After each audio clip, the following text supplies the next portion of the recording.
17th, 2022, Town of Monroe Planning Board regular meeting. Noreen? Bonnie Franson. Jeff Manson. Pat Shea. Here. Nick Napoli. Here.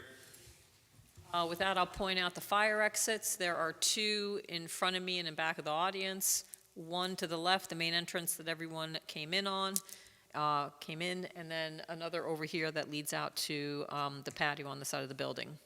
With that, let's please stand for the Pledge of Allegiance. I pledge allegiance to the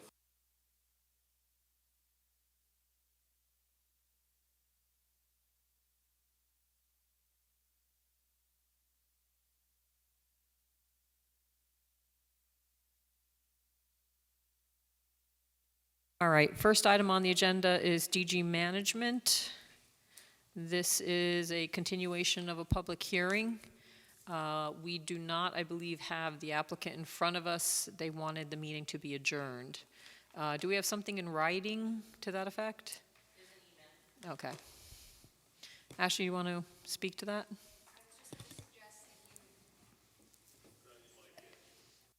Isn't turned on. If you ask to see if anyone from the public is here before granting the motion to adjourn. So is there anyone here this evening for the DG Management application that would like to offer some comments? No? All right. Members, do you have anything that you want to state for the record? No? All right. So with that, when do we adjourn the meeting to? We wanted to adjourn it until 19th meeting. 23rd, I'm sorry. 23rd would be 4th. Because of the Juneteenth holiday, you rescheduled your... Oh, okay. So that'll be the 23rd then. But I guess I don't know if you wanted to discuss...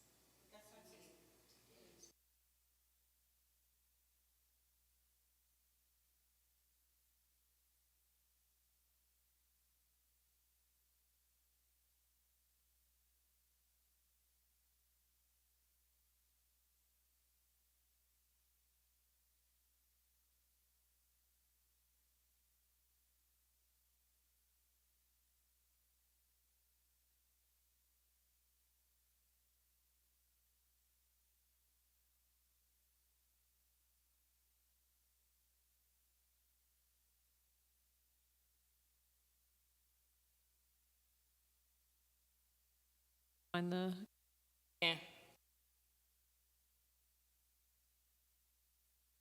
I thought it was Jay Myro, but it's John Queenan. Did you find it?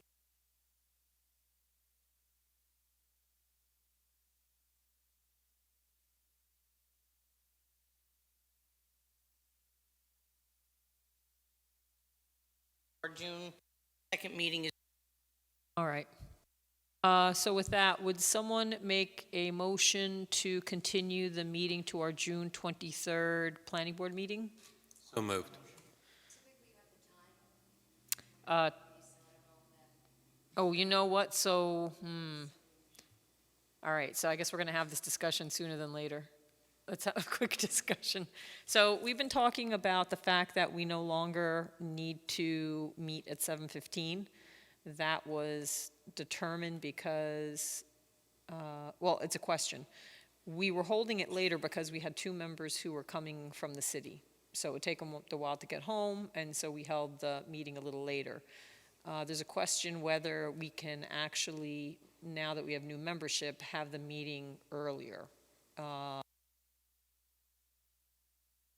So we were thinking maybe 6:30 instead. Does that create any issues in terms of your schedules? Because you're coming. You have to get on your mic.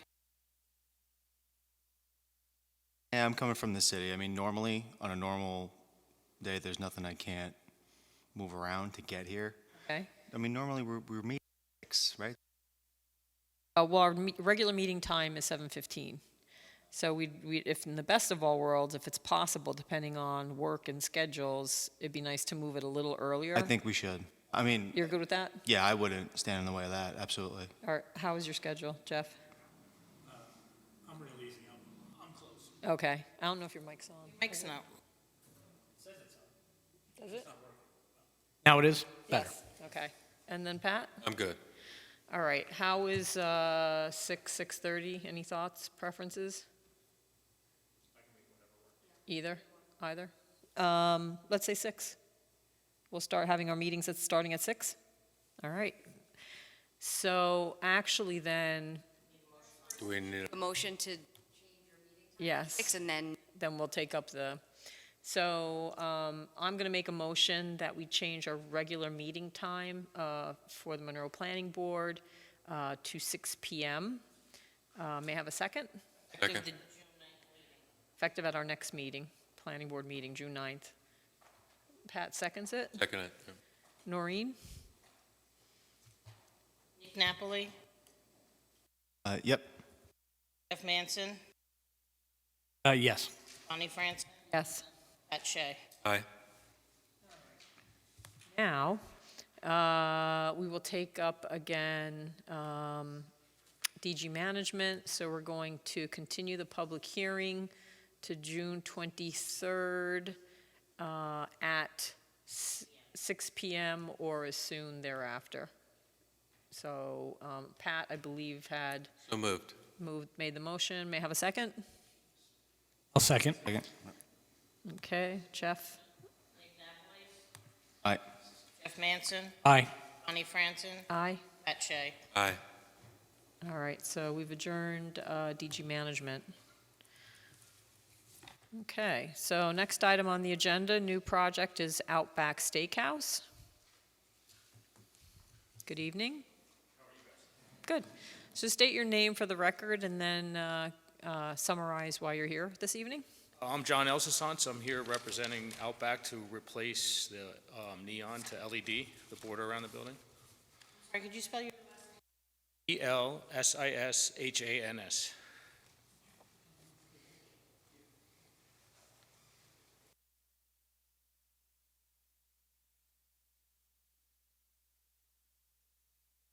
So, Sean, did you review this?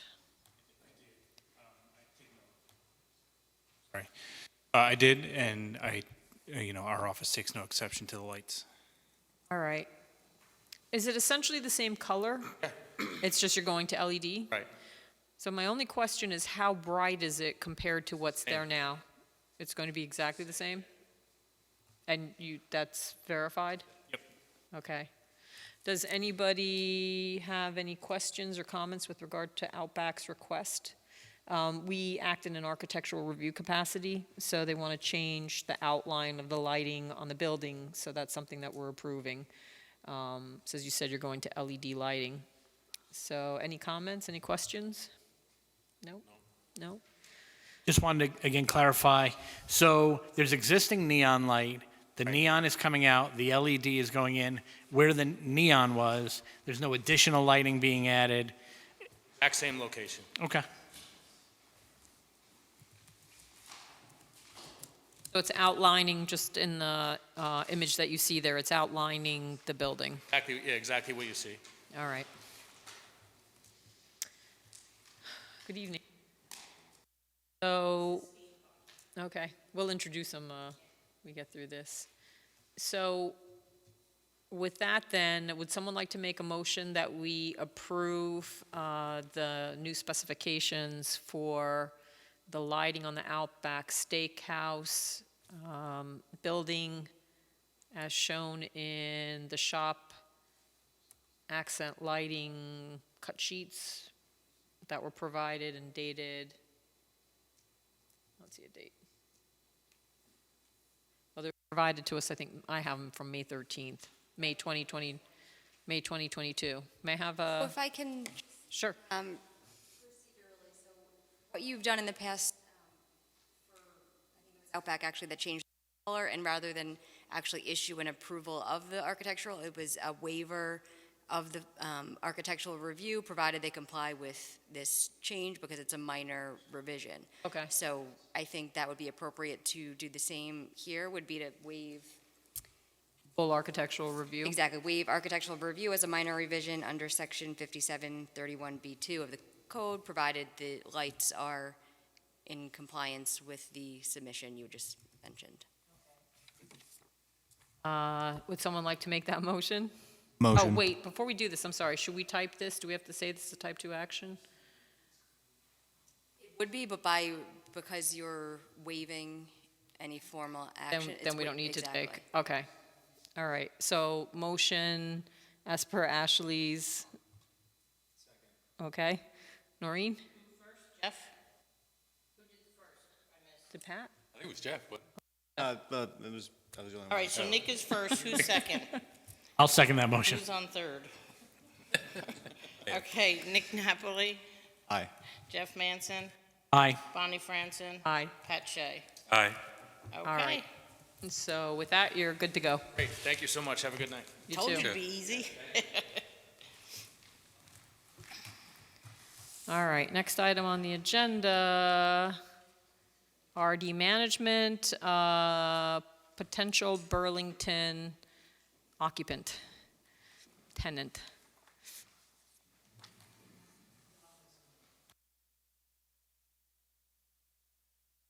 Good evening, if you'd state your name for the record and provide an overview of the request. George Lithgow, Jacobowitz and Gubitz were the attorneys for the property owner, and I'm the historian of the Harriman Business Park, more or less. I've been doing this since 1991. With me tonight, physically with me, is Mike Rossi, who is Vice President of Construction for RD, and he's acting as an agent of the property owner. And with us on Zoom is Don Alexander with Onyx Creative, who is the project architect, and he's available to discuss what I think is a relatively simple change. What we're hoping to do tonight is to have you grant architectural review to the last version of the facade improvements. It's been simplified both from a construction standpoint and from the standpoint of restricting the alterations that are necessary to allow Burlington to occupy the space. And just to reiterate what we discussed on the technical review call, it is very important to Burlington to be in this space by September. So we appreciate the board's putting this on the agenda, having the technical. Off your mic. Hope you'll be in a position to take action.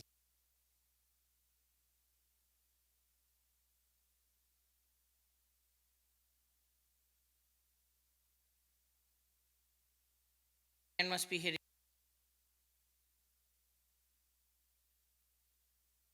Talk now, George. Are you trying now? We're trying to get Don Alexander, the architect, just so he Are can. they on the Zoom? He said he's in the Zoom. Okay. Okay. There he Waiting room? is.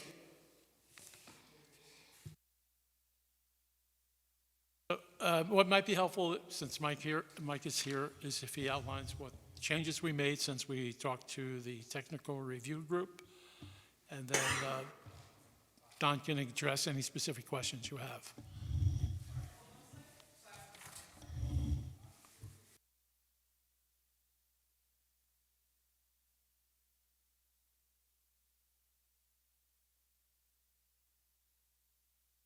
Of course.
What would you like him to cover?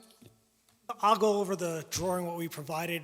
Okay. Real fast. The 11 by 17 we provided is consistent with what we discussed last week on the technical review call. What we've done is we've added some additional notes to clarify the colors, as well as detailed the width of the proposed door. Where the question came up on the review, we had two 6-foot doors, and now we're going with one 12-foot slider with side lights, so the glass is plus or minus going to be plus or minus the same from what we had before to what we have now. Is the image that reflects the current? Correct. And then if there's any questions. So everything's being maintained except that you're going to fill in where the existing windows are with the same block, put the new sign in, have that, again, new glass doors, and then you're going to have that Burlington, the porcelain tile wall sign. Correct. The bulk of the facade remains as is. The colors remain the same. We'll paint them to freshen up the colors, but they'll be the same. We're adding the white border and the red background behind the Burlington sign. And then below that, we'll close up one small window to the left under the U of Burlington. And we'll add, as you noted, add the porcelain tile with the Burlington logo, and then add new doors and side lights on the right-hand side. I think we had a general question whether the lighting is changing, whether you're doing any kind of different lighting, or it's exactly the same. Lighting's remaining the same. There's lighting underneath the canopy now, and that'll remain the same. We minimize the changes to the facade to keep it consistent with what's out there now. And in terms of when you say maintenance of existing cornice colors, it looks a little dingy in the picture. You're going to freshen that up, paint it? We're going to paint them, but we're going to maintain the same colors. Okay. So, board members, do you have questions, comments with regard to the visual you see here? So this is to occupy the home goods space, which is now vacant. Jeff? So, Mike, so what Home Goods had was an entry door and an exit door, right? Two 6-foot doors that swung open. Rather, I gather that what Burlington is going to have is sliding doors. Will it be a true 12-foot opening? Will it open 6 feet and those two other side panels be stationary, or will it open a full 12 feet? Don, did you hear that question? Is the final opening 12-foot when the sliders open all the way?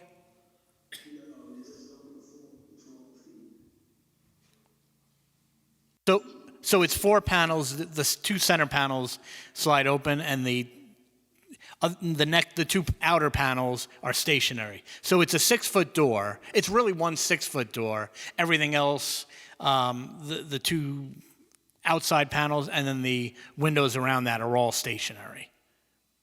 Right. It's an auto slider with the auto, with emergency breakaway doors. So in an emergency, all the doors would open. But in a standard operation, just the center 2 slide. So what's the benefit for Burlington in going from the 2-door layout to the 1-door layout? This is their national prototype, and each tenant has their, some tenants have the sliders, some have double doors. This is Burlington. This is their national prototype. Yeah, so it has to do with their vestibule setup and the way people enter and exit the store. So you know how some retailers, you enter in those doors and you walk straight ahead into the store. And then when you come through the checkout, you actually enter the vestibule from the side and then exit out. So there's actually 2 doors inside the vestibule, but it's 1 door on the exterior of the building. And it's tied also to the security program of how the store operates. Okay, I get that. Thank you. Appreciate the clarification.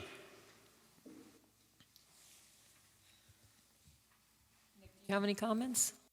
The only comment I have is what happens if they bring COVID back, and now you're exiting and entering in the same 6-foot space. As lame as that is to think about. Burlington, I'm sure they have a COVID protocol, and they'll follow their protocol. They have these stores all over the place with this prototypical door opening. Matt, do you have any comments? I don't. I'm fine with it. Sean?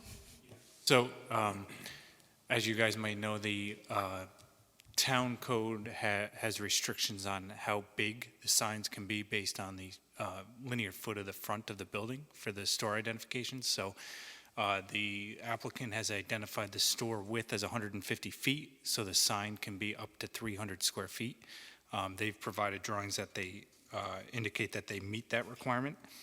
The only question I had was, it looks like the sign is internally lit, and it looks like the color temperature of those lights are 6,500 Kelvin. Now, they're not lights within the parking lot that will be as distracting, and I believe there might be an opaque front on the sign. So I just wanted to know, how that light, if that light will be distracting at the 6,500 Kelvin. I don't think it'll be distracting. Everyone views it differently. It's a prototypical sign that they use in other shopping centers as well, and I haven't heard anyone have a concern like that before. Are they specifically using 500 Kelvin at the other stores? Because that's It's a prototypical sign that they're using here. what stores have it? What's that? What stores recently have been? And there's one that we're doing, but a contractor I'm working with, they're doing in West Orange, New Jersey. And I haven't asked the question if the bulb is the same on that one versus this one. Don, do you have any input on the lights of the signs? Yeah, we have submittals from all the stores that we've done. So we're one of their national architects. We work across the country. So we've done, 20 stores in the past 6 months. I could pull the submittals just to confirm. Off the top of my head, I can't tell you that every single store had a 6,500 watt Kelvin light temperature on the bulbs, but we could definitely pull submittals, and I'm guessing that they would all be the same. Yeah, I'm going to say that's the color temperature. So the higher the Kelvin, the whiter the light. And especially if it's visible, it can be very bright. We try and shoot for, with regular lighting, around 3,000 Kelvin. So that's the concern. However, at the same time, in terms of the lettering itself, I think that's the question: why is it opaque? Is it Right. like So- what's the material? Yeah, it's not a clear. It's an acrylic frosted.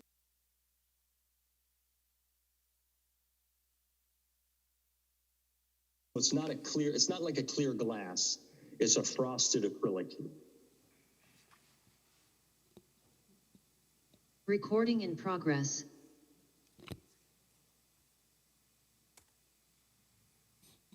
So with the sign, I believe we still have to go in for a separate sign permit, separate from the building permit, so we could clarify exactly the makeup of the sign and answer any concerns as part of that permit process as well. Yeah, perhaps we can somehow act this evening, but I don't know if we can leave open to some extent and clarify or confirm the Kelvin value. It'd be good to know and see like a couple stores and what they have, just to say 6,500 is okay, or bring it down to 5. I don't think we would necessarily have to do 3, because it's behind a frosted glass and you want it to be visible. But I think it'd be useful to see how bright it is. I know there's a recent Burlington store in the town of Poughkeepsie on Route 9. Okay. So I could check and see if we Check can those. find out what that one was. Don, Okay. did you do that one? Don? Oh, sorry. Did you do the store in Poughkeepsie? Sorry, which one? There's a Burlington store on Route 9 South. I forget the name of the mall, but it replaced the Toys R Us. It doesn't sound familiar. Okay. No, it's a couple of miles north. How long? It was over the last year. It's just a little bit north of Barnes and Nobles. So what I can do is find out what that one is and Yeah. what Kelvin. What other comments? That was it? That, yeah, that, It was lighting. Ashley, did you have comments? One would be to classify the action as type 2 under seeker.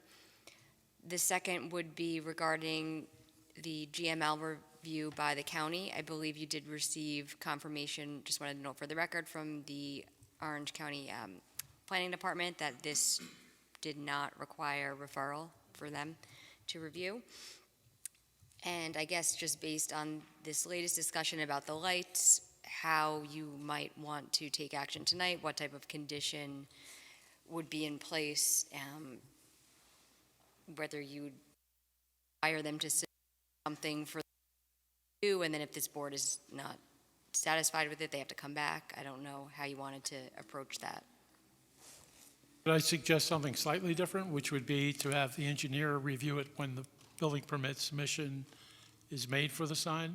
We'll provide the information about what the Kelvin is. I think he's got a fair understanding of what your concerns are. Well, I think I think in the meantime, we can take a look. I think the planning board would want to look at what the Kelvin values are so we can advise the engineer. So let's start with number one. I'll make a motion that the planning board type the action a type 2 action under seeker. May I have a second? I'll second that. Noreen? Napoli, Aye. Jeff Manson, Aye. Bonnie Franson, Aye. Pat Shea. Aye. So then I'd like to acknowledge this would normally, or this is an application that would potentially be subject to general municipal law referral because of its proximity to the village boundary with Harriman. However, I reached out to the Orange County Planning Department, Alan Sorensen, the commissioner, who confirmed that this did not have to be referred to the Planning Department for GML review. So that's taken care of. So can we do a verbal motion as far as approve? Are we doing a waiver again, or are we doing Well, an I approval? think your motion would be a motion to approve or to issue architectural approval based on the submission of May 13th, 2022, and to waive other submission requirements because your architectural review code does require various items that you're not requiring because of the scale of this amendment, and it does allow you to waive those other requirements. So I would ask that you include that in your motion, and then the only other item would be to condition it on engineer acceptance of the Kelvin. So, yes. Can I ask a question in relation to that? Sure. Mike, I don't know if you'll know the answer to this, representing RD, but do we know how 65 Kelvin lights in that sign would compare to what's existing in the other retailers who are already in the RD project there, both on top and down below? I don't. I could see if we could find out what the other signs are. I'm not, sometimes the tenants provide the signs, so I have to see if we have that information. I mean, I'm just thinking if it's in Perhaps that could be a keeping with condition that it would what's be- already existing in that retail center. It could be conditioned on the Kelvin value not being any brighter than what's there for the other businesses, which would be determined by the planning board engineer. With the sign, it's more than just the Kelvin value of the bulb itself that's behind, because the signs have all the different Lexan or plastic over that bulb. So that impacts what you see when the whole assembly's together. Well, but I would think, again, that's what's in keeping with the other stores that are already in the facility. I mean, BJ's is like that, Walmart is like that, Target is like that, and they're all colored, different colors. That over the facade of the bulb, you have different, I would assume, frosted acrylics of some kind or another that shield and also again provide branding and that sort of thing, just like Burlington's would. So again, my thought would be if it's in keeping with, if that's what the other stores have, then frankly, what would be the argument to that? And I guess I don't know that I know what the lighting levels are there, so I don't know if I would say, looking at, let's say, Old Navy or one of the other ones now, saying, oh gosh, I wish I wasn't so bright. So. Well, I'm pretty familiar with the, I think. with the plaza, and I mean, nothing that exists seems out of line to me. Nothing seems distracting. Nothing seems to be, bleeding light pollution. Some of the concerns that we would normally have. I think in one lighting. of the difficulties is I don't know if you have the plans for all of the lights there to say this is consistent with what's there. That's also part of the problem, whether you have that information. Because Party City, Dollar, Tree, they may have all been installed at different times. I don't know if you have the specifics of each of those lights for us to say, okay, you're consistent with or lower. So I almost think it's better to approve them, say no more than, except that we will vet the Burlington signs. And if when we look at the Poughkeepsie, when we look at one of them and say that looks fine, then we could go with whatever was installed there, if you have access to it. I mean, that's the other thing. What do you have access to in terms of being able to do that comparable? I don't know what I have on file, so I have to look. Yeah. I don't know if the building department would have this, our building department would have the specifics for the various signs or not, the as-builts. We'll check with Don and see what he's got in other locations Okay, to see if we can identify, because if it's a Burlington and it's right. all over the Mike. place. So Don is going to check Burlington's Well, he's going to check specs? Burlington's to see if this is the typical lighting levels that are provided. So when you see a Burlington, you're probably seeing that. I'll be able to typical- react to it. Yeah. Okay. Do you want to take a stab at a motion? Based on Ashley's comments, and let's come up with the condition. I was going to suggest, Okay. it would require, based on your discussions, you want something ultimately submitted back to the board to review and a final sign-off. So you could approve it, but it would be subject to the lighting levels requiring a supplemental approval. So it could be a motion to issue architectural review approval based on the submission of May 13th, 2022, and to waive other submission requirements under Section 5731. Condition on the applicant returning to the planning board for approval of the lighting levels based on a review of comparative stores. That sound good? Would that allow levels for the Burlington to start their process? Ultimately want to know that this elevation is approved. And if it's subject of just the intensity of the light bulb in the sign, I would hope that we could accomplish that just through the permitting process. And when they submit for the sign permit, then that could be reviewed and vetted at that time. It could be conditioned on the applicant returning to the planning board for approval of the lighting levels for the sign based on comparative stores prior to the issuance of a sign permit. I suggest an alternative. You in the past have issued a condition which, if you have a problem with a sign, it could require the applicant to return. And that's fairly common in land use. If you have the as-built looks different than what you expected, you can ask them to come in and discuss a modification. For example, the lights in the upper lot, that was subject to a condition that Charlie Finnerty imposed that after 6 months, it could be reviewed by the building inspector, and if he found an issue, planning board. But we don't know what the problem is. we're saying if it doesn't meet a standard, but we're having problem establishing what that standard is. Basically, if you guys go out and see a Burlington that you think is offensive from a lighting standpoint, you want to know that you're not going to get that level of lighting. So when you see that, then you tell the building inspector, when you get the permit, we have to know that it's not going to be that level of lighting.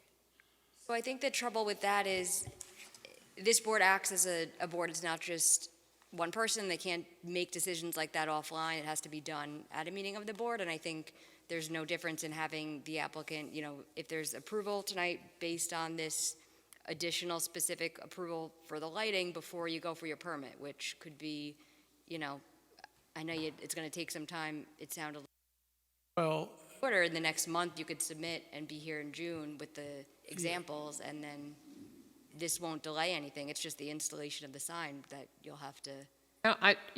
Either samples, or we will have gone and looked at Burlington and said this, and this are okay.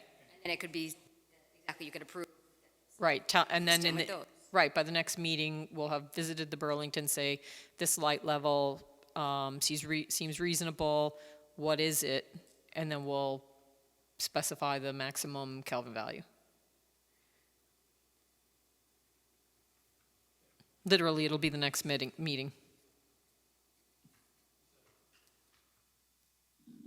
Because we're approving it. The only thing that we're not approving is a light fixture in the sign. right, if you're approving it if you're approving the sign to be installed, and the question is, what should the lighting level be? And we're agreeing to address that, any issue you have. Trying to get at? I think so. It may cause some issues with Burlington. It may cause issues with Burlington if we have to come back to the board. They're looking for an approval tonight because they need to open a certain number of stores by the end of the year. And and they need to have definitive answer that they're getting this look. Well, they're getting their approval, they're getting their sign. The only thing that we have to clarify is what the lumen level, what the Kelvin value is for the LEDs. They can use LED, we just need to specify the color value for the sign. Of the bulb. Of the bulb. It's No, literally I the bulb. I understand. I was just hoping that we could accomplish that through the building permit process. It still has to be submitted for building permit, and that could be held up by the building inspector, not issue a building permit if there's concerns with the lighting level. The issue is it's this board that would have those concerns, so it's this board's jurisdiction to approve that type of thing, so it can't be deferred. That's why they're saying they just want to be able to approve that lighting level. Or if you want the board to just wait to next month to do everything, I mean, that's always an option as well. Our concern is that they're going to walk away. They'll definitely walk away if we. Right, that's wait why till we're next trying month. to Right. approve it this evening. So because if we all say, so let's say we say the building engineer, finally confer with the building department, it still requires that all of us say we're okay with this lighting, and we really can't do that unless it's at a meeting. So even if we say that the building, or that our planning board engineer will, provide the final spec to the building inspector, it still requires us to discuss it at a meeting and to come to a vote. Now, I don't know that Burlington needs to know that or understand it, but that's the reality of, I guess, what we have to do. So we'd like to approve it, just subject to it verifying the Kelvin value for the lights.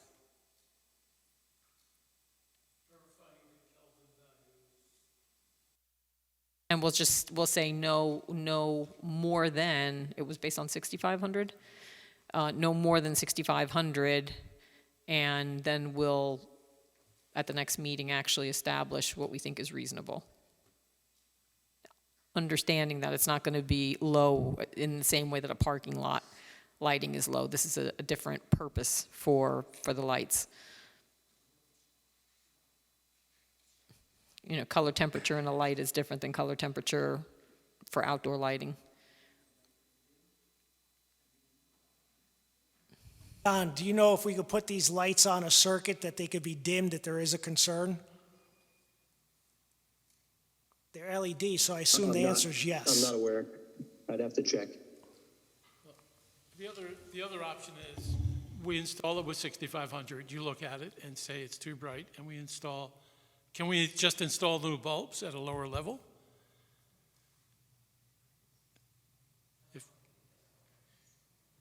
I can't imagine that Burlington is going to want to put in 6,500 Kelvin lights only for us to at that point go back and say, now we don't approve that, and they have to make a change. I mean, wouldn't it be better to know right up front what they're able to do and do that process once for them and spend that money once?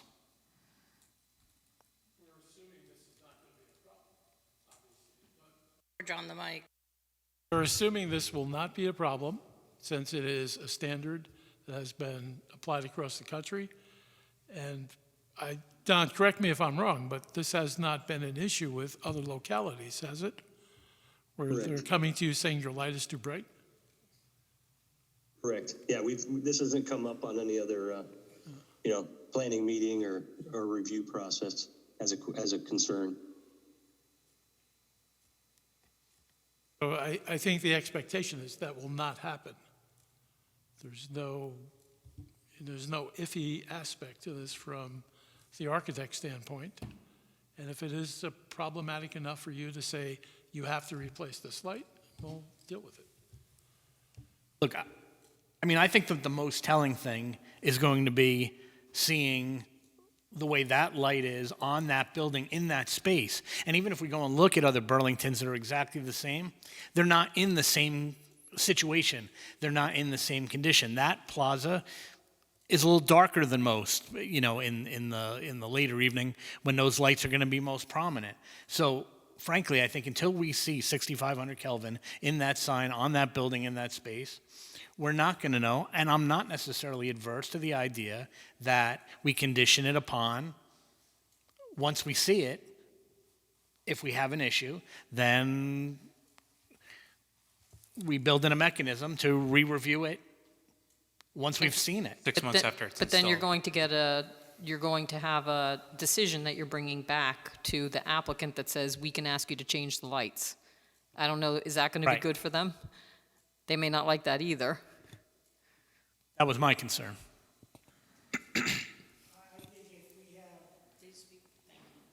I think if we go back to them saying we have approval with the condition that, hey, that they have brought up a concern with the lights, and we may have to go back after they see it in the field, I think they would accept that opposed to having to come back next month. As long as RD's paying for it, Burlington doesn't care, right? So Burlington pays for the lights. They do care. Everyone cares. And Burlington will care if the developer's paying for it as well. No one wants to waste money, regardless if it's yours or if it's mine. As George noted, and Don, and frankly, the reason why we're not prepared to answer this question is this has never been brought up before, that there was a concern with the signs that are prototypical that they do all over the place. So, but I understand the concern. We don't think it's an issue. We will discuss it with them, and if we view that there's an issue, maybe when we go in for permit, it'll be at a different Kelvin, but we'd like to have. That's different than what the condition is that's offered. But that condition is, if you don't like it, regardless if it's 3,500 or 6,500, we're gonna have to come back to you. So. It's no more than 6,500. Right. Correct. And then we may also have the option of, if these, since they're on LEDs, have it where they could be dimmed, and then we could always turn it down anyway. So it gives the opportunity, and then we could limit the light just by turning the switch or programming it. Honey? Yes. How easy is it to get access to the amount of, the LEDs level on the other stores? Is it easy to get that kind of information from these other stores, or? Yeah, we were asking, and we don't know that they would have it on cut sheets or on spec sheets or on the plans that you've submitted, but we just don't know that they've even considered that. Because Yeah, if we could just get right back to them and be like, hey, you know what, just hang on, let's just check and just compare and contrast. I mean, We don't even know how Do you mean the other stores in the center or other Burlingtons? Oh, in the center. I mean, Yeah, that's the main concern. Those other stores, I'm not even sure if they're LED lights. Some of these stores Right. are, Yeah, That's 12, what I was some going to of say. 12, 13 years old. Yeah, some of them might be fluorescent. I'm you're not right. sure Yeah. what's there. So then we might be holding them to a standard of other lighting that isn't LED. So that's why I think it's useful to go look at an actual store and see what the levels are like. But I think we can get a regardless sense. of the way the light is generated, I think 6,500 Kelvin is 6,500 Kelvin. I mean, is that correct, John? Or, I mean, we're talking about temperature here, and ultimately, temperature. right? Exactly. I guess for me, look, and I mean, I come from retail. I can't think of any single time I've been shopping anywhere, and with my wife, I do a lot of shopping, where I've ever been at a store at night and I've thought, wow, the store light, the light in that sign is offensively bright. It's inappropriately bright. It's just too bright. I can't think of a single instance. And so I understand why George is kind of willing to make that bet. Yeah, but we've never had a Burlington Monroe either. We know Monroeans, they want to make sure if something Yeah, and I guess stands out. I have seen signs that are very bright, including the Harriman Common sign that you could see from And Route look, that's 6. fair, and that's why that's why I'm throwing that out there. You can see that from Google Earth. If you feel that there are signs that are in existence that are Well, so that at least border on offensively Yeah. bright, then we have an issue. I'm trying to get to the fact that this is color temperature as opposed to light levels. In other words, this is about the color. It's not about the amount of light. It's about the color of light, and it's being shielded. It's true. So, I'm not a light expert, and Don may have a little more to add, but the color temperature is I think you're alluding to it, is the color of the light. Right. So is it a yellow light or a white light? It's not how bright it is. It's getting to the blue versus So the I think the amber. what your concern of it being bright is more of this is not the Kelvin is not the concern. It's a little bit. It's not entirely. It's a matter of like these it's lights not inside entirely here exclusive. have a yellow tint to it, and it's where a more white light, which is the higher Kelvin. There's if these were bright blue lights, they would be more aggravating than if they're the yellower lights that are softer on the eyes. But this is a sign, and again, it's covered by, it sounds like frosted acrylic colored glass. So I don't know to what extent it's the color temperature that's an issue versus just purely the amount of lumens. Or their prototype as well is that red background with the white sign. So they don't want a red background and a yellow tinted sign. And that's where part of the concern is. So Is it just the Burlington that's lit up, or the ladies, men's, kids, baby, home coats? Is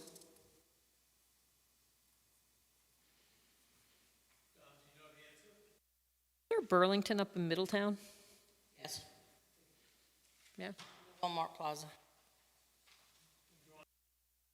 Yeah, let's go now. I was Googling it. All the Burlington signs are all different. I'm trying to find one that looks like the one proposed, and Yeah. they're all different. Oh, the Burlington most sign? of them are red. Some of them are white. Depending on how long. I mean, this is a nice looking sign. Wish you had it like in the parking lot. You could just turn it on. We could just stand there and look at it and decide. We'll all be there. Put the light bulbs in. So that's your Burlington in Middletown, which has double doors actually. And then it has that also that logo at the entry. Well, what's interesting is this except sign it's is red, so it's going to be different than the white sign on the red background. And is it a big deal to just install a dimmer in between the feed if you needed to? I think it's, that's what I said before, I think we can install a dimmer Yeah. and we could control it. But I think as one of the members said earlier, I don't think anyone's really gonna know what's acceptable until you actually see it out there. Right. Yeah. And we're confident that this is what Burlington's proposing. We'll try to find comparable Burlingtons where they have this sign as well. But again, we gotta get your eyes on it, actually operating out there. Bonnie, would you feel more comfortable, or, other board members, would you feel more comfortable if there was a dimmer installed? And just said approve everything, just as long as there's a dimmer and it functions, we can see it the day of and be like, crank it up, crank it down? Yeah. Extend to that standard, or what standard will you be?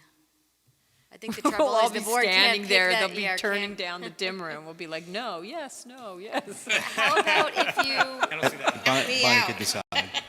Bonnie if the could condition decide. is that the applicant will have to return to the planning board to reduce the lighting level of the interior lit sign if required by the planning board within 6 months of installation. So then it gets installed, everyone could look, and then at a meeting, you could say it's good or it's too bright. Yeah, I'm concerned about imposing a condition about a dimmer, because that might be, I don't know how easy that is, to put a dimmer on a big, I don't know about that this Shopping big center. either. It's easy at a house, you just splice it. yeah, and- exactly. But because these are individual letters with their light, I don't know. It's gonna probably be all on one circuit. Yeah, it's coming from the main source, Okay. main power. Say, we'd ask them to adjust it, so we don't have to say dimmer or anything else, we could just ask to adjust it if it's right. Contrast is too. Fine? If we leave that open? So it gets installed, but then after the fact, it could be changed. You're going to be okay with that? They're going to be okay with that? Better with that than having to come back next month and keeping us open. Well, the other thing is we could approve it now like that, and in the meantime, go look at the stores, and then give you an answer so that, because you're not going to install the light within the month. Sign is and the then last thing to go just in. simply change it with an absolute spec, which would help you, because then it would be definitive, right? So why don't we approve it this evening with the requirement that we can adjust it, and in the meantime, we can look around, and if we feel confident that there's a Burlington that we say, yeah, that's fine, we'll let you know, and then we could be definitive about it, so that we don't have to worry about somewhere in the future a planning board changing or needing to change the lighting on the building.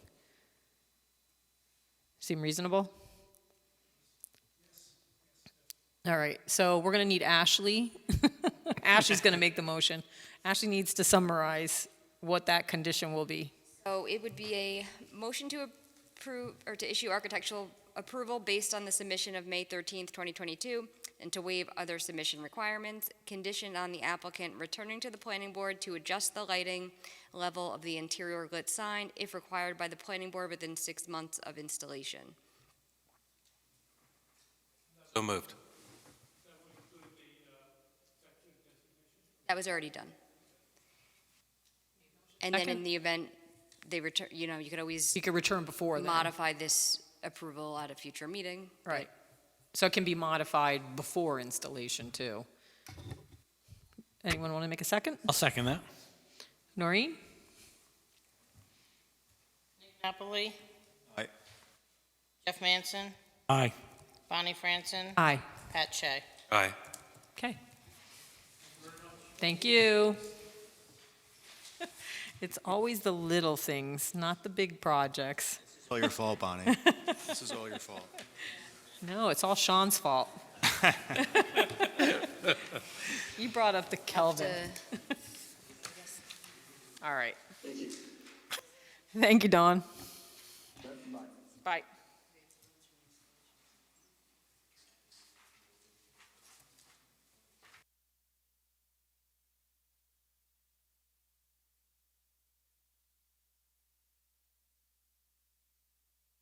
Definitely matters where it is. And we had every light in that parking lot, bright as the sun, and the whole lot was just lit, it wouldn't work well here, you know? So it's a good concern. All right, next item, I'm tired now. Next item on the agenda is Palati Village.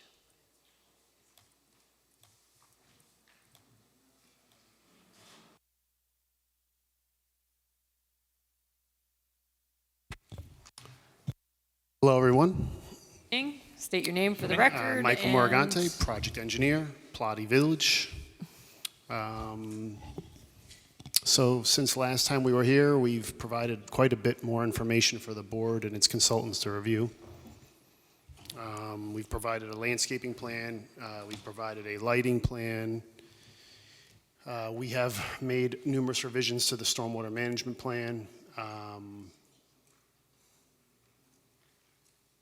We are still awaiting, I believe, comments from your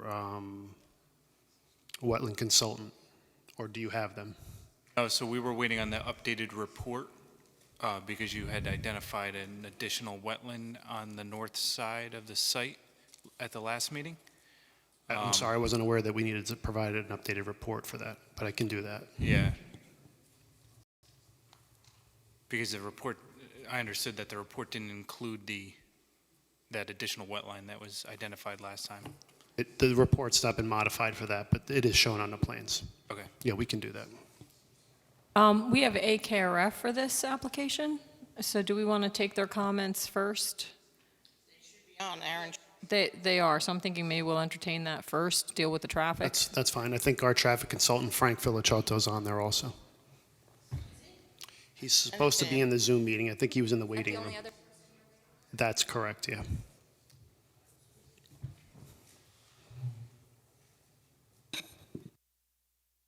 All right, so we're going to tackle traffic first. We have Frank Filiciotti from Creighton Manning. Is it Creighton Manning? And, Yes.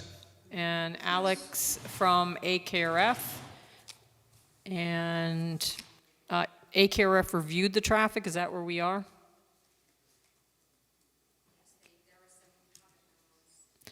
So I'm thinking then let's Alex start with regard to that review. So would you like to give us an overview, Alex? Yes, thank you. So AKRF has reviewed the latest traffic study materials that were submitted by Creighton Manning, and we prepared a memo which summarizes our findings, which was distributed to everyone prior to this call. So we had conducted a review of not only the traffic impact study, but also the revised site plan drawing sets, because we have provided some comments along the site plan as well. So I can just quickly walk you through some of the highlights. Overall, we found most of the comments had been addressed. We did find a few technical items that we wanted to comment on, and more so for the purpose of Creighton Manning, just in order to just provide a complete set of data that could be presented. Excuse me. And I think most of the comments can be easily addressed by Creighton Manning without too much effort. There were a couple of comments, however, that may possibly affect some of the level service results, but we don't anticipate that they would have an overall change in the conclusions presented in the traffic impact study. This is more so just to have everything so that we could actually verify all of the technical analysis that was completed. So I won't go through each of the comments. I'll just highlight some of the comments that we feel may be relevant. Comment number 3, again, Creighton Manning could easily address this. We just requested additional traffic figures, which just show how the future traffic volumes were developed. There was just one figure that was missing. Alex, hold off a minute so you can hear. It's like a little. I'm having a hard time understanding. It's very muffled. If you could adjust, if there's a way to adjust the tone, I don't know if there is probably, but. Did you hear that, Alex? I'm just having a really hard time understanding this. Sure. So we're having some of the audience members are having difficulty making out what you're saying. So I don't know if it's the device that you're on, or I don't know if perhaps you can slow down the I don't know if it would help to slow it down. Are you on a phone or what? Yes, I am. Is that volume better? I think that actually is a little better. So let's try. A bit closer to the microphone. I'll do don't worry about it. I'm not representing the traffic part, so I'll do the best I can. Okay. All right. So I think it was with your, if the mic's closer to your mouth, I think that seemed a little clearer or came through clearer. So let's try that. Okay, so is this better? That's good. Go ahead. Okay, great. So I'll continue. If the volume needs to be increased, just let me know, but I've moved closer to the microphone. Okay. So in summary, again, we reviewed the most recent traffic impact study that was submitted, as well as the response to comments, and also the revised site plan. We had previously provided comments on the traffic impact study, as well as the site plan. And our findings were summarized in the memo dated May 17th, which was submitted prior to this meeting. I'm not sure if everyone had a chance to go through the memo, but for the most part, most of the comments appear to have been addressed. We did have some small technical comments that we feel that should be relatively easy for Craig Manning to address. There were just some comments regarding traffic volume figures and just some supplemental backup data that we would like to see just to complete our review. So I won't go through each one of the comments one by one. Again, as I mentioned previously, a lot of them have already been addressed. But I'll go through some of the ones that we felt were either partially addressed or could use some further clarification. I'll start with comment number 4. We had just requested, in our review, we had noticed one of the peak hour factors. We had just requested additional backup for one of those peak hour factors, and I can work along with Frank and Creighton Manning to obtain that information. Again, I don't believe that will be a significant effort on their part. Comment number 5, again, we discussed this previously, just utilizing the latest version of the ITE trip generation manual.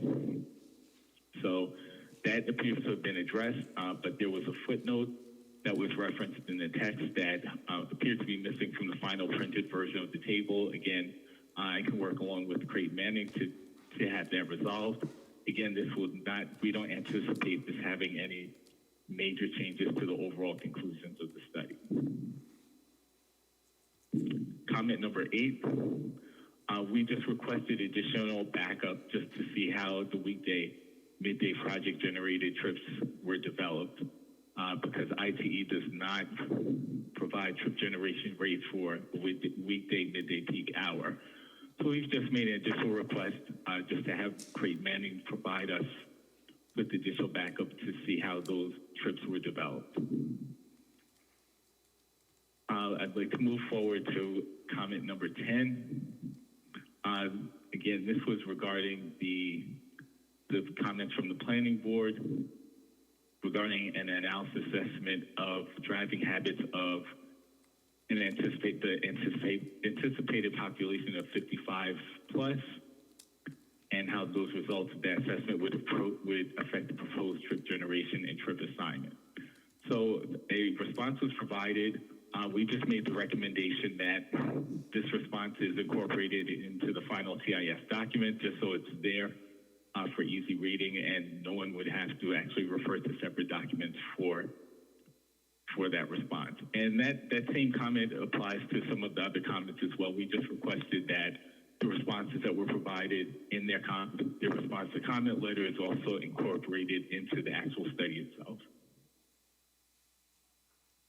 Comment number 13, we just had a quick comment about there's an intermediate roadway along Harriman Heights Road. Mansion Ridge Boulevard is actually a midpoint there. We just requested that traffic counts be conducted just to see if any traffic from that roadway would actually flow onto Harriman Heights Road and be incorporated into the actual traffic volume network. So the response indicated that that was done, but just checking some of the traffic volumes, we weren't able to verify that So again, we'll work with Creighton Manning to see if we can have that resolved as well. Comment number 15 regarding the stopping site distance. We just had a comment regarding the source of the stopping site distance requirements for a 30 mile per hour roadway. Based on our review of AASHTO, the American Association of State Highway and Transportation Officials, publication, Policy on Geometric Design of Highways and Streets, we actually disagreed with the stopping site distance requirement that was presented in the traffic study. So we were just asking for additional documentation to see how that was derived. Comment number 16, again, this was more for our benefit. We just requested an additional map just to show the vantage points that some of the photos in the traffic impact study were taken. Just for our benefit. Comment number 17, we'd requested a queuing analysis in addition to the capacity analysis, and that was provided as part of the response to comments. And we did notice that all the queues in the queue table were listed as 0 vehicles. We just requested that at least if there was a queue reported by the synchro analysis, even if it was less than 1, we would like to at least see that reported as 1 vehicle, just to provide a more accurate depiction of the queuing at those locations. And again, that we don't anticipate that having a significant change on the actual results, but again, just for consistency and just to present more realistic depiction. We had no comments on the sensitivity analysis. All of our original comments appear to have been addressed. The site plan, our comments, some of them were addressed, but again, in the response from Arden, they actually have forthcoming revisions. So anything that's still outstanding, we'll review again once we get the revised site plan set. So that's the basic summary. And I can turn it back over to you, Bonnie. Thank you. Thank you, Alex. Frank, do you want to add anything to that? Can everyone hear me clearly? Yes. Great. Good evening, everyone. I wholeheartely concur with Alex. Every comment that was made is very simple to address. Many of them, I think, are just clarification items, dotting I's and crossing T's, but there's nothing major in these comments that requires any reanalysis or any changes to the conclusions of the report. So I think Alex and I are on the same page. We'll button this up, dot the I's, cross the T's, so that everything is clean and in one place. And I think that really summarizes it. There's nothing that I object to. We'll work together and get it all sorted out. Thank you, Frank. With that, do the consultants or any board members, do you have comments or questions on the traffic analysis at this point? No? No? No, I don't either. So I think we're okay then with the traffic analysis for this evening. So Frank and Alex, you don't need to stay on if you want to leave the meeting. Thank you. Thank you for participating. Thank you. Thank you, Bonnie. Thank you, everyone. Thank you, Frank. Bonnie. Have a good evening. Thank you, Frank. Oh, sorry, Alex? Yeah. Okay, you're staying for BJ's? They just sent him an email. We know that you haven't reviewed the latest. I don't know if you're... We had only received materials, I believe it was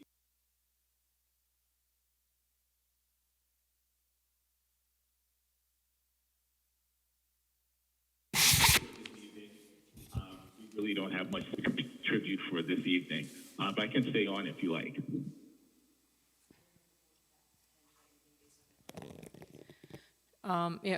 For the applicant, is there a benefit to having Alex stay for the meeting or something that can be followed up on? They just received the material, so there isn't a review at this point.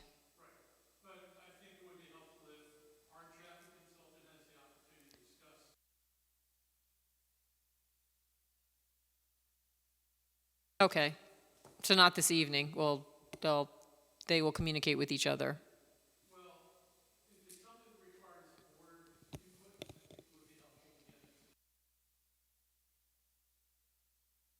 Actually, we're sort of getting into BJ's, and George can't hear it for the recording, the other George. So, well, but Alex isn't going to have a lot to offer because he didn't review the latest I materials. think it would really just be if there's something that direction from the planning board is needed based on perhaps Alex's prior comments, if that's accurate. That's what I'm getting from Right.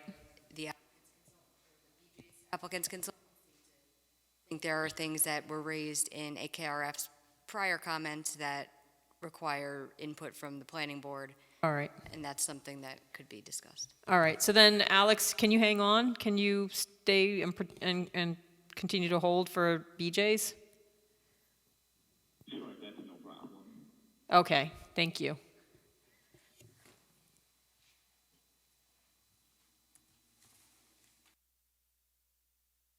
All right. So from there, then, why don't we go to Sean's comments?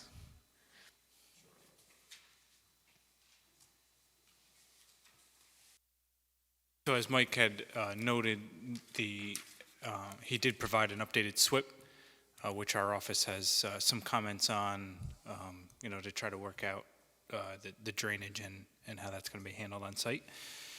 I did notice was that an additional maintenance garage on the north side of the site that's now proposed that I don't think the board has seen before?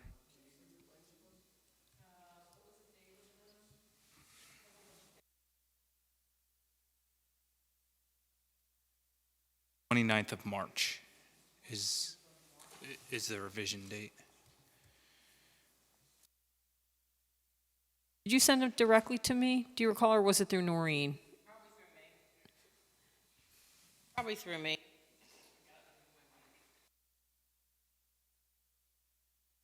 I don't see it in my file, that date, so hang on.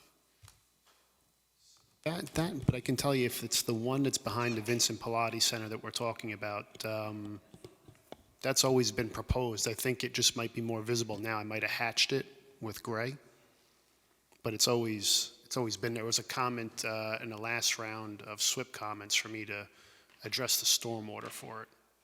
So it was always there. I missed it. No worries, yeah. So I did provide a bioretention facility for it, which the approach has been accepted. I just have to provide some pre-treatment for the bioretention facilities, and I think it should be able to handle whatever runoff is coming from that particular location. But that was one of the first comments I think we had discussed the board, because buildings 2 and 3 are being placed in the area of the existing maintenance garage. So we always had to relocate it. So there was some additional disturbance noted in the new Army Corps of wetland on the north site. I think it's just the riprap outlet protection, so that should be pulled back. I can probably to avoid. minimize that, so we don't have to file for anything. Yes. Exactly. So it wasn't clear to me whether or not you had submitted to DEC yet for the wetland disturbance permit or buffer permit. I haven't, because I just want to get a little closer with the final grading design to make sure that I'm not changing those numbers again. Okay. So I would imagine probably after this meeting or the next, I'll probably make that submittal. Okay. So then it looks like there's potential fills and cuts on the site of nearly 15 feet, which, are pretty significant. So I just asked that a cut and fill analysis be prepared for the site so we can understand, total number of import versus export and what kind of impact that'll be on construction traffic throughout the project.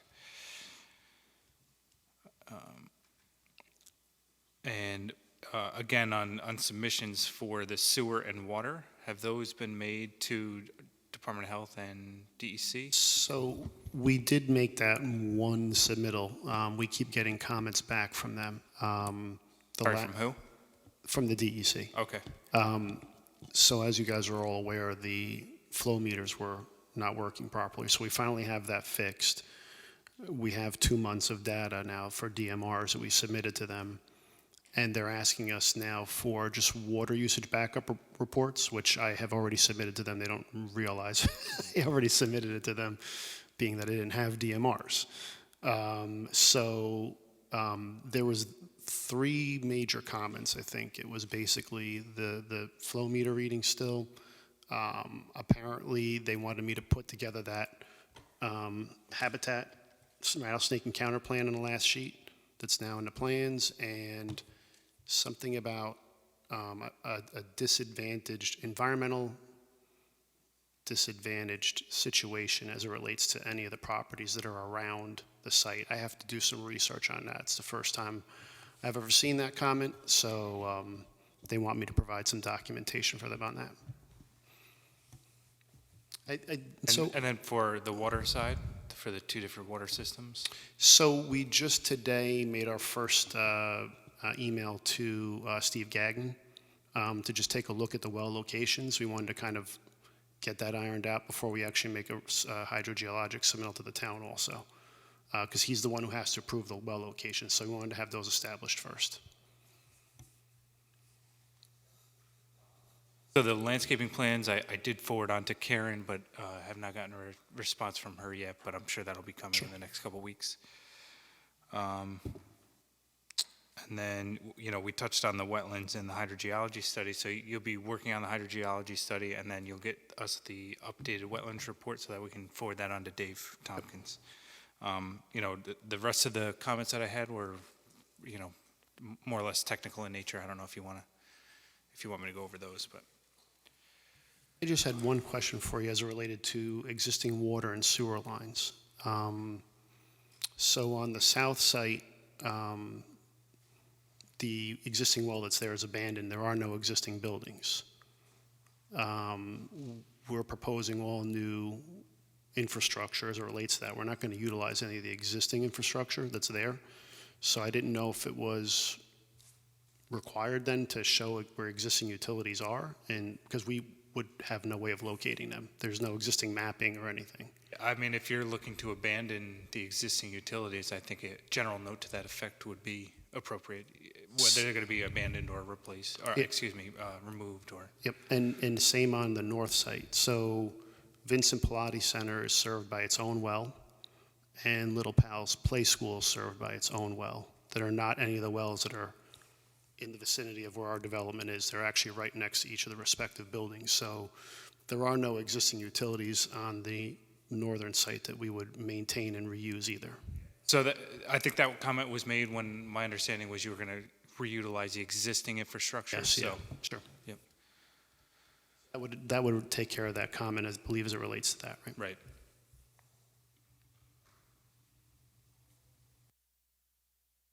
Ashley, did you have any comments?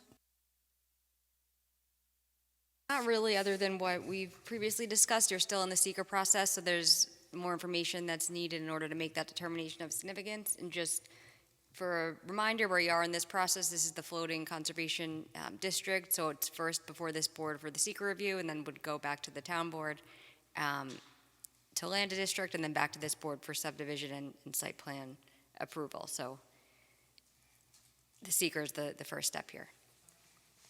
Board members, do you have comments? Yes. Jeff? Yeah, a couple of things that I was reading with the SWIP. If you don't mind. And I'm on page 3.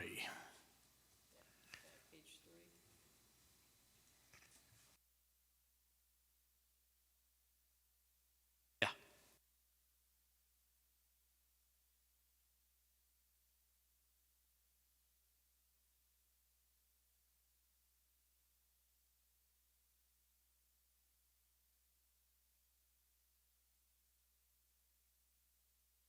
Just a couple of details in relation to the introduction. In the first paragraph, it's talking about the site being located off of Harriman Heights Road. In the second sentence, it says geographically, the site is located approximately 1,300 feet east of the intersection with East Monbassia Road. but I would think that would be Orange Turnpike? Orange Turnpike, yeah. Okay. Yes. In the second paragraph, it says, "The southern site is currently used as a convent by the sisters, while the previous buildings on the northern site have been demolished.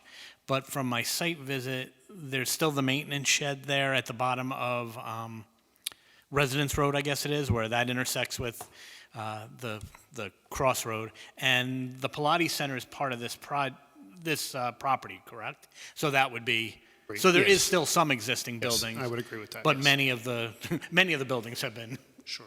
demolished. And then in paragraph 5, the first sentence reads, "The project has been designated within the CCR floating zone by the town of Monroe," but at this point it hasn't been. It hasn't been landed, so I don't quite know how to change that, but I think that's a little cart before the horse, at least at this point. Being considered for the, there we go. Right. And then what else did I have? Then the last thing I have from the SWIP is kind of more of a question, just from my reading. So if I understand, on both sites, the southern and northern, really everything is, all the drainage is sheet flow into the wetlands. There's no existing streams or creeks, that kind of thing on either of those properties. What I'm wondering is, how about flowing out of the wetlands? Are there any flowing waters coming out of any of the standing wetlands? Or is it all just, do the wetlands act purely as a basin, I guess is my question. Are they just receiving water and not releasing any? So I can speak to the northern site. Bonnie, if you can go to like sheet 2 and maybe zoom in a little bit to the upper left-hand side. So there's this kind of newer delineated wetland right middle left side of the page over there. Yep, further to the left it says, right there, right there, right there. Yep, that's it. That's the buffer. To the left is the actual wetland. So in that location there, it's just a bit of a low spot. There's a little bit of seepage that's coming in from the lower elevations that's causing that wetland to develop. And then there's a little cart path there for the golf course. There's actually a bridge. I think it might be labeled. If it's not, you probably can see it. I could see it right there. It says bridge from back here. I think it's further up though. Further. Yeah, I think right around there. That right there, there's like an outlet for that wetland. And it becomes a little bit more, it's a channel. I don't even know if I'd call it a stream. It's a ditch/stream kind of channel. So there is one there. And there's something similar if you scroll up the page, all the way to like right there, go to the left a little more, Bonnie, a little bit more to the left, like a little bit more, but like right around there, like if you go towards the property line, there's another one that pops out over there. So there's 2 locations, and then they kind of come down into the golf course and meet at this one spot, and then they just continue through. It's unnamed. I looked at it. There's no name for that tributary, but it is connected to that Army Corps wetland, and it does continue through to like some residential development that's on the other side. Stream showing up right in here, Yeah, that's about where I was pointing you to, Yeah. yeah. coming off that way. Yep. So what I was thinking about was, if there's increased sheet flow and drainage into the wetlands, how are those channels going to be affected? How is the flow in those channels going to be affected? Is there going to be a significant increase to flow of water off the property? So the whole premise of the stormwater pollution prevention plan is to make sure that the rate of runoff in pre-development, The peak rate. is no larger than it is in post-development, and we're meeting that requirement. I was looking at some tables, and believe me when I say I didn't fully understand them, but it looked like that the post rate was actually going to be lower than. Correct. Okay. Correct. All right, so I understood So- that much. Cool. So Jeff, just to reiterate that, Mike is proposing some infiltration basins, meaning that he's trying to get it into the groundwater so Right. it doesn't leave the site. Doesn't leave the site overland. It's infiltrating into the ground. So Great. This is exactly what I was concerned about. Thank you. Any other comments? Pat, nothing? Nick? No? All right. So we're still, I just brought up the aerial in case we wanted to reference it. I know that you're going to see them on an aerial, but if you go to like the National Wetlands Inventory, WI may it'll have show it. it. It'll show like that it's popping out. I actually Okay. have it as a part of the SWIP. If you go to the back of the SWIP, you'll see it. Okay.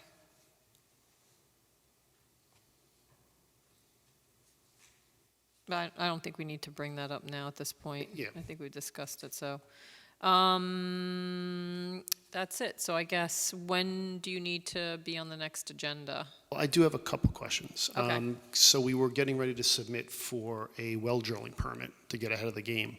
And the building inspector notified us that he had to hear from the board that, for lack of a better way of describing it, there was some type of an approval for the well drilling. So I had discussed this with Sean when I had spoken to him on another matter. So I would like this board somehow to provide some documentation to the building department that would permit us to submit for a well drilling permit, so that we can proceed to drill wells and do some well testing.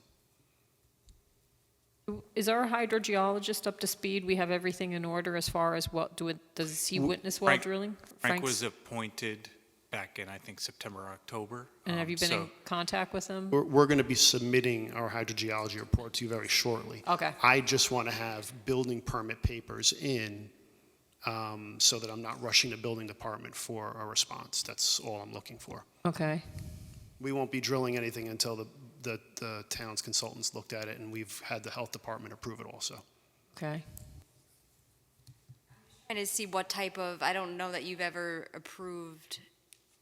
Don't recall. I don't think it's more or less drilling. approval, just knowledge that work will be done while secret You know, is Oh. being undertaken. It may have to do with, remember Lakes Road, the subdivision? Exactly, And there Meadow Hill. was clearing done, and it was probably to go back and install and drill a well for testing. I think it's the same concept here. So I think what we need to know is just simply, what's the route, or is there disturbance proposed to be able to get to this well drilling site? That was the issue on the other project, that there was clear cutting done and trees removed, and everybody was like, wait, what happened? And If you can bring the site plan up, I can show you that I think we have actually, we're lucky we have some access roads that are already there that'll get us to where we need to go.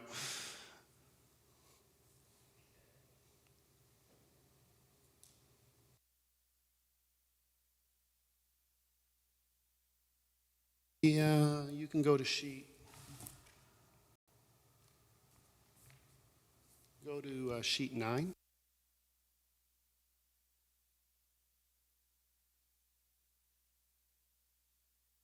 let me know when to stop.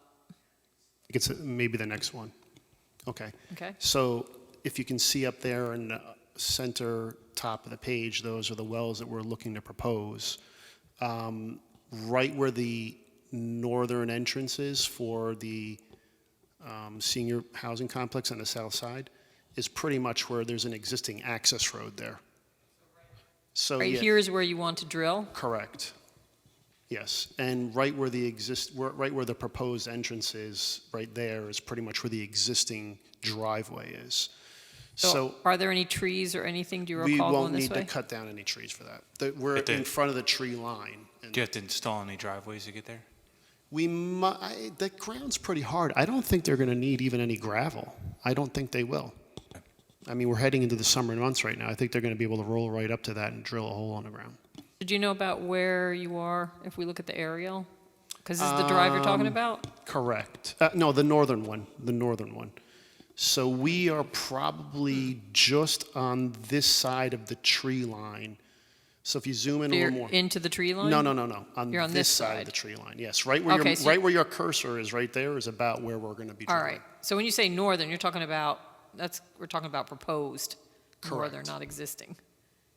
Yes. So this particular site right here, we will be just in front of the tree line, and that's probably where one spot for a well is, and a little bit further down is the next spot. So they're right next to each other? Pretty much. So here's the one, and you're saying over is the second. All right. And here's the tree line, actually, right now. So is, The tree line, see this tree line? yeah, there here? it is right there where your cursor is, correct. So yes. if this is the tree line, see how it's coming down this way? Is Not- this well going into the tree line? Let's go back to the Google Earth image there, let's see.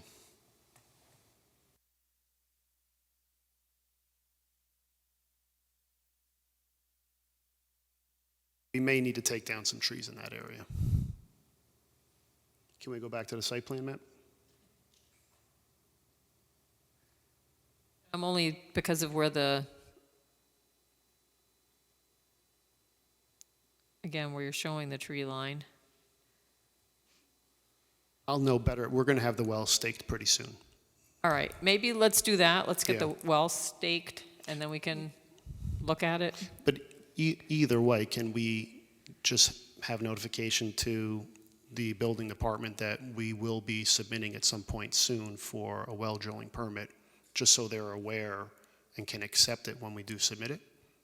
Well, I think we want to, I think we want you to put like silt fencing or something up to limit a contractor going in and how much he's going to clear. So we can, I think we're, Well, he won't be able to clear because I think we have Indiana bat on this. Yes, we do. So you know what the trees are like in that vicinity? Are they thick or? do not know at this time. I'm not sure that we're actually in the tree line either. That's why I'd like to stake the well and see where exactly Could where it they- is. Let's stake it out and then coordinate. Why don't you email Noreen when it's staked? We can do that. So we can take a look at it and then But- figure out. All I'm asking right now is that somebody email the building department that when I do submit a well permit, that it's acceptable for me to submit a well permit. I just don't want at that point, the building inspector to come back to me, and then I have to come back to the planning board the following month to get an email sent after you guys have approved. So we can let him know that he's going to be submitting a well permit and that we are reviewing and we need to limit the disturbance in accordance with our seeker review. No clearing can be done. Yeah, no clearing. You'll reach out to Ben? Okay. Northern site well? Yep.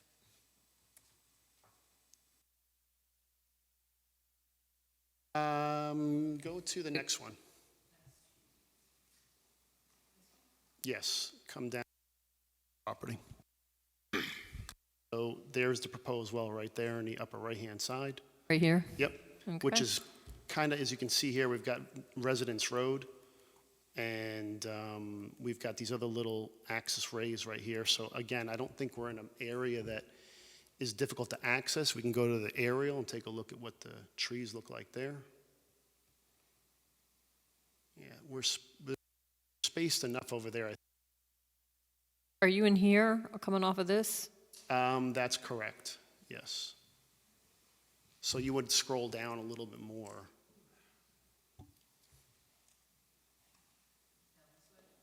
Other way. So the well is going to be just about where your cursor is in that area. I Right believe. here? Yeah, right around there. Not where those trees are. I think between like numbers 13 and 15 that are on your Google Earth or your. So let's just stake that one then too. So we'll stake out the wells and then we'll know. I think I'm going to have them staked this week. Okay, So, perfect. Okay. And we can check it I out. think Residence Road is further to the right, and I think the well location, based on the site plan, is. Yes, you're right. That's Residence Road, because That's that's the right. maintenance shed. Yes, you're right. That exists. You see that open area, like in the middle, to, what is that, 73 That's over about- there? that's right. Yeah, somewhere in there, it looks like, from the site plan. I mean, again, it would make sense to stake it out to see where it is in relation to those trees, but. Here's Residence Road. This is, I was looking at this. This is an existing, Yeah, so we weren't drive. really So you're far off. between this We were looking existing at that drive and and- then was over to the right. so there's something coming in here. It's probably near where 73 is. Or, A little bit closer to, I think it's probably more in that open. yeah. Where that existing road is right there is pretty much where we're placing the new road. All right, Actually, we'll take a look at it when it's staked out. Yeah. That's fine. Okay. I have a quick question about the housing. I have one more question. Sure. Are these plans ready to be referred to Orange County Planning? I think they are. Is there any concern about forwarding it for GML review? I think there's sufficient information to do that, right? Definitely sufficient. The only thing I'll note is that the stormwater, the SWIP does need a little bit more plans. I don't know if that's going to affect any locations of the buildings or the driveways, but. I think I'm going to call your office tomorrow and talk to them about some of the comments, because there's a couple of things that I'm not sure about. But having said that, I mean, the volume's not going to change. I may change the technology if I have to, but I think that the sizing of what I have there is not going to change from a hydraulic standpoint. Again, I don't think it's going to affect anything that's, is really of concern to the planning department. I think it seems reasonable to send it off. I mean, worst case, if it suddenly changes dramatically, it has to go back.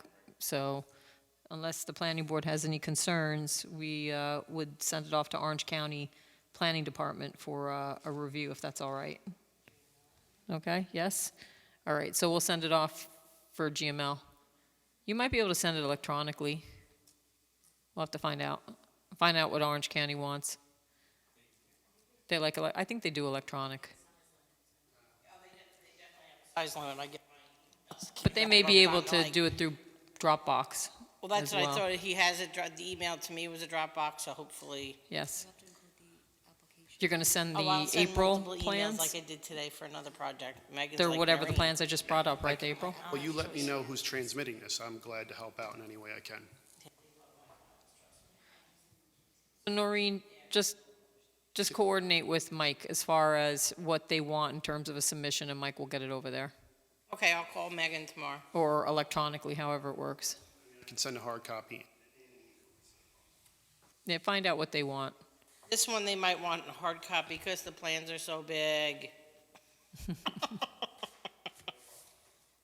In terms of the housing, is this market rate housing? I'm going to defer to the applicant on that. Let me double check with them, but I believe it's what we've discussed in the past. Okay, what did we discuss in the past? Well, I should say, between them and the town board. I don't know that we've actually had a discussion with the planning board. Okay. Yeah. Because it came up in a discussion, and there's a question whether it is market rate or if it's going to be tax credit and some kind of lower income housing. Okay. Okay, yeah, if you could get some information from the applicant where he stands on that. Thank you. And all rentals or some ownership? I believe all rentals at this. Including the townhouses. Doesn't CCR require a portion to be affordable housing? I thought 15%, although that can overlap with the 20% senior housing. Like one unit could serve both functions. But I thought a portion had to be affordable and a portion had to be senior. Obviously, we're more than satisfying the senior component of that. But I would think, and again, what sticks out of my head from when we reviewed all this was 15% affordable. So I would think that'd have to be a component one way or the other. Double check on that. Yeah.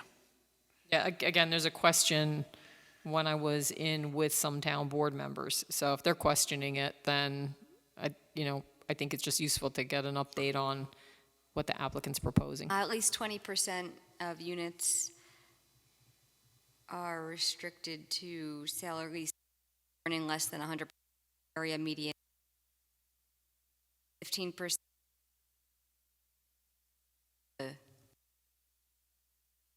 Yeah, depending on what was happening at the town board level, I did or didn't review it because I was recused. Right, yeah. Which means I was knee-deep in it. Yes. So I had my percentages backwards, but yes, I remember that both those were requirements. All right. What? So you want to follow up with the well permit. You'll follow up with the applicant to let us know where things stand as far as market rate, rental, and what, if it is affordable, what components of the project are affordable at this point. We'll let you know when the well. Okay, anything else? Anybody need to address? One last thing, if Sure. I may. Mike, would you be able to take us quickly through, you provided a visual analysis, and I think that's very important with the proximity to, Sterling Forest and the Appalachian Trail. I know we had talked about it a number of times and asked for something like this. I'd like to just get some more input on that. Sure, I'd be glad to. So we had Tectonic prepare for us this visual assessment. One of the first pages you see is a location map. There's nothing much going on there except for designating where the actual project is located, and it's got some radii that are showing different distances from where that particular site's located. If you move down into what's called these computer-generated viewshed maps, I think there's two of them at different scales. Interestingly enough, I guess, if you look at the one that's at a 2-mile scale, it's showing that it's a lot of what we're proposing is not visible due to vegetation or existing development. So you can see on the key on the bottom right-hand side in yellow, that's the not visible due to vegetation or development situation. And there's a lot of yellow around where our site's shown.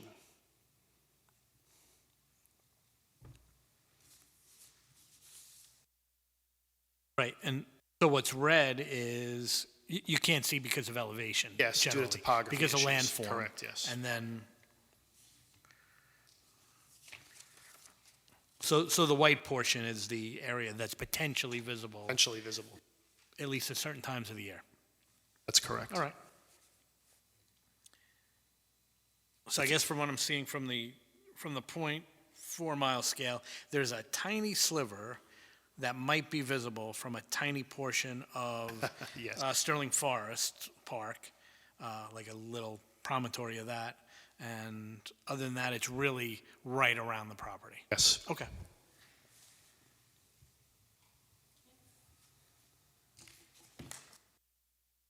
So I brought up I think the 2-mile radius, and this was the other radius. Same concept. That was the 5-mile. All right. Anything else? I think I'm all set tonight. All right. Thank you for your time. Thank you. Let us know when you want to get back on an agenda. Yes, we'll try to make a submittal for next month. We'll do the best we can. Okay, great.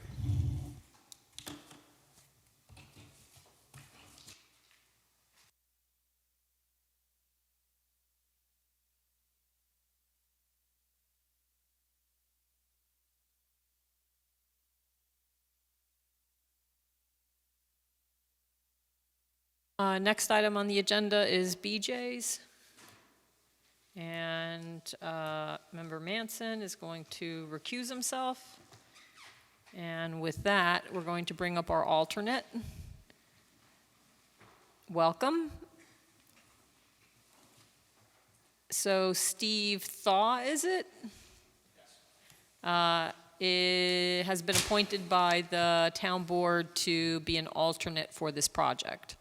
As such, we have 4 members, and we have a quorum, so we can conduct business and review this application. I'd like to express our appreciation to the town board for authorizing alternates, for appointing an alternate, and we would very much like to express our appreciation to the alternate member for serving, because it's so you have 2 members who are relatively, well, who haven't heard us appear yet. Right. I think you may have had an opportunity to watch video or become familiar with the application. Not so much. Okay. I think I'd like to try to get the AKRF folks through the evening quickly, but I'll give you a brief overview, and then we'll go back into more detail if... Oh, I'm sorry. You know what? I have. It just popped into my brain. Sorry. So you guys are doing the gas station and the coffee... BJ's fueling station and the restaurant. And the restaurant, right. It's a fast food restaurant, which... Oh, okay. So if you're familiar with Larkin Drive, in front of BJ's, there's a well house, which is right around, and there's the 9/11 Memorial. So the restaurant would be on the well house parcel, which is going to be abandoned and decommissioned. And that's addressing an issue that came up in 2001 with the BJ's application when the store was proposed. It did propose to build a fueling station because that has become their model of operation. And this is not a, quote, gas station. It's not open to the public. It's for members only. It is a BJ's operated facility. When BJ's goes, it goes. And that's all in the application materials we have submitted. So we've been before the board, we came in December. We were at January and February, and then we got slightly interrupted by various flows of events. So appreciate the fact that you now. What is the last date of the site plan? April 28th. So for the record, I gave the prelude without identifying myself. I'm George Lithgow with Jacobowitz and Gubitz. We're the attorneys for the owners. And with me, we have Shirak Thakar from Honor Engineering, who is the project engineer. And we have Pat Smith from RD, who is the project manager. We also have representatives from BJ's, both on Zoom and present. Weil is from BJ's as the site development manager. Margaret Patterson's on the call. We have representatives from Stantec, who are the environmental engineers for the BJ's facility, who have the responsibility for designing it so it's safe and complies with all the federal and state regulations that ensure groundwater protection. And I think that's it for the moment. I may have forgotten somebody, but. Alex, can you hear? Oh, you know what? Hold on.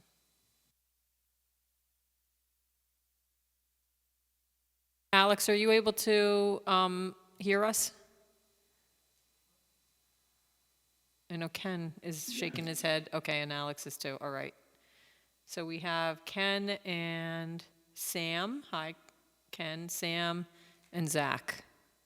Was there anybody else you wanted to bring in? Jason Carr is not here, but Zach Rich is from Stantec, so he will be able to talk about any concerns related to the well protection and the fueling tanks and facilities. So,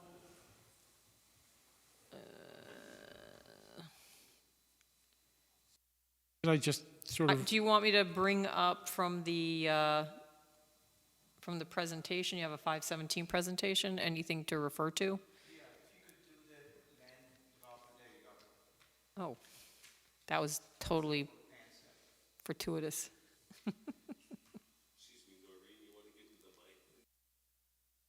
Brock, are you gonna walk around? Depends. If you're going to walk around, we have a mic for you. I have That's a perfect, thank you. portable Thank you. mic. Thank you, thank you. George, you want Ken to go first? You want me to summarize what has changed? It's gonna take 2 minutes. We have made, yeah. We can do a quick summary of the site plan change and then go to traffic.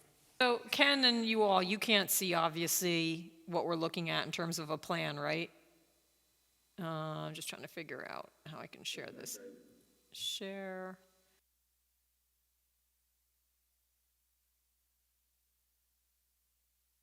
Can you see that now? Yeah. All right. Okay, perfect. So let me just guide you. I think it's the third sheet, but I brought my copy here. Fourth is better. Sheet. That's CS 101? That's correct. Okay. So I'll try to describe this so everybody can sort of get a sense of it on Zoom as well.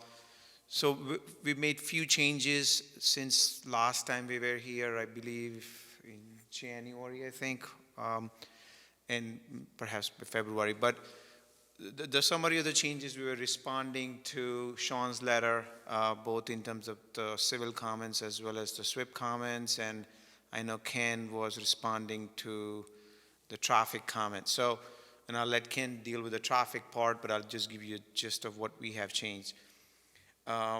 Very subtle changes from what you had seen last time. We have now added a crosswalk from the BJ's, I call it the main parking field, crossing over to the fast food, so you see that piano-style crossing. We have added that. That was one of the comments. We have eliminated a parking spot where 12 spaces were. I think there was a traffic comment on the right-hand side, I'm sorry. Right there, we have eliminated one of the spaces. We have shown a small sidewalk and a potential crosswalk from the gas station over to the fast food side. And on the Where is that? Oh, here. Yeah, that small stop there, Right in here? right there. Okay. And then on the gas station, the fueling side, we have provided the gore marking to channelize the traffic slightly better, so you can see those bullnose striping that sort of aligns with the gas pads right there. We have added no parking, fire zone striping. And most importantly, we have expanded the fuel delivery area and provided more landscaped in there. So that island used to be very skinny where you pulled in. It is one way. We have signed it appropriately. That was also part of the traffic comments. It's gore marked. You'd have to be completely blind to not see the striping on the pavement. And so those were the changes in terms of this plan. We have added an inlet on the drive coming out of the BJ's parking field, the main parking field going towards the four-way intersection. I think Bonnie, you and I and Sean had discussed that, and we have added that inlet. Sean had a comment right there where the stop bar is, and generally in that area. No, other side on the main parking side. So where that stop bar is here, I think it's right here. The right, isn't it to the right, Sharon? Yeah, it's towards the right-hand side. Or here. Right there, yep. Yep. Right. That's exactly right. So we've added that inlet to address the drainage problem in that area. And essentially the plan remained the same. Like I said, we lost our parking spot, and we've basically addressed the comments. The parking spaces on the BJ's Club side, if you just pan down a little bit, we are continue to eliminate those parking spaces towards the left of the page. They will turn into green area. That was a comment that we had received previously in terms of trying to reduce the impervious coverage. BJ's is okay with losing those spaces. They're sparsely used anyway. And other than that, the plan graphically looks the same, so I don't think that we have made material changes to that, but I just wanted to give you a little summary of that. Okay. Do we want to have the traffic engineers? Well, our traffic engineer hasn't looked at the new submission, but is there anything Ken may want to speak or raise? Yes, I think I spoke to Ken briefly today and suggested that he outline what information has been presented. There's been a fair amount of study that was done in addition to what we originally had given you to look at an expanded scope along Larkin Drive, determine whether there were impacts on levels of service, any improvements that were required. I think Ken can quickly address and summarize what he's provided to Alex, and if there's any issues or concerns that he's had, because we've been through a couple of iterations since we've been before the board. So if there are things which are at issue that require board input, that would be an appropriate thing. But generally, I think it's to give you and Alex a sense of what's in the submission and what the conclusions are that Ken is able to draw from those. Okay. Ken, do I need to bring anything up in particular? I don't think so. I can, the brief overview we had done an original traffic analysis back in January, submitted that to the town. AKRF provided comments on that, and we responded in the end of March. We received some additional comments, and namely, we needed to update our traffic study to address a number of those comments. So we had done that in April, resubmitted that on the 28th, and kind of got us up to where we are today. The original traffic analysis really focused in on the intersections that were closest to this site, namely that being the shopping mall road and Larkin Drive, the traffic signal that's out at the corner of BJ's and the fast food restaurant, and then the internal kind of three-way stop intersection between BJ's and Home Depot. And then some of AKRF's comments were looking to expand on the study area to include the intersection of the Home Depot intersection or driveway and Larkin Drive, and the other would be Larkin Drive and the other access to the shopping center, which we've been calling the Wendy's intersection. That's the next traffic signal down the road. And then further down Route 6, Route 17, and Larkin Drive. So we went out and counted those intersections, updated our analysis to reflect those. And overall, we took the traffic from the project and sent it out through those intersections. And kind of quickly in summary, all of the intersections pretty much operate at the same levels of service before the project as they would after this project. We did note that, obviously the gas station is for BJ's customers. However, in our analysis procedures, we don't really have a way to, estimate traffic for a gas station that is associated with the club. So we assumed that it was going to be, at least for analysis purposes, that it would be an independent gas station, just like you would see, any other thing, like a Cumberland Farms or a Hess or something like that. However, because this is for customers of BJ's only, we feel that this represents a conservative analysis. So we went through the intersection analyses, updated that. We don't see any significant traffic impacts from the project, which includes obviously the gas station and the fast food. But we've provided all that to AKRF, and they only received it, this week, so they may not have any conclusions from that, but I'm sure they'll, start looking at that and be able to give us some more feedback in a week or two. Alex, is there anything you'd like to add? No, I believe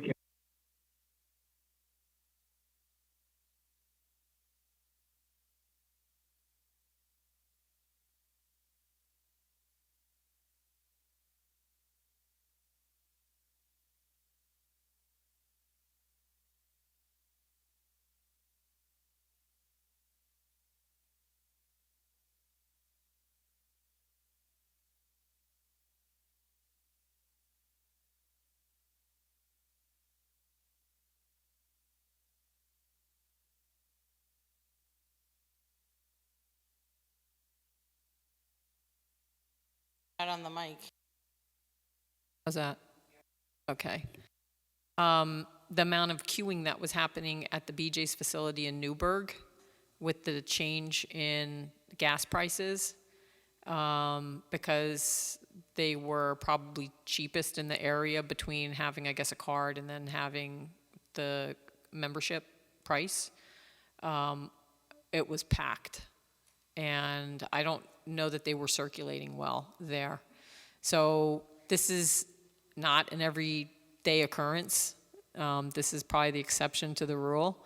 But again, just to give a special attention to queuing, because the big question mark has been the fact that there's not a pass-through lane. Essentially, you have to go back out to the driveway and then back in.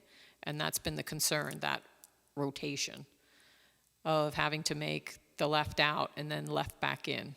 So between Ken and between Alex, you know, again, just consider when there's increased demand, again, whether everything functions. Acknowledging this is not necessarily normal.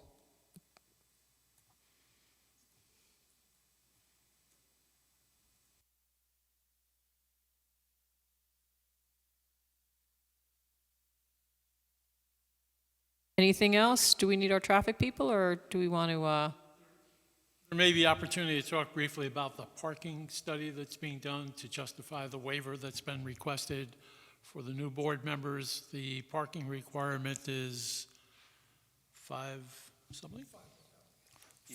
and change, and we're requesting a 22% waiver, I think.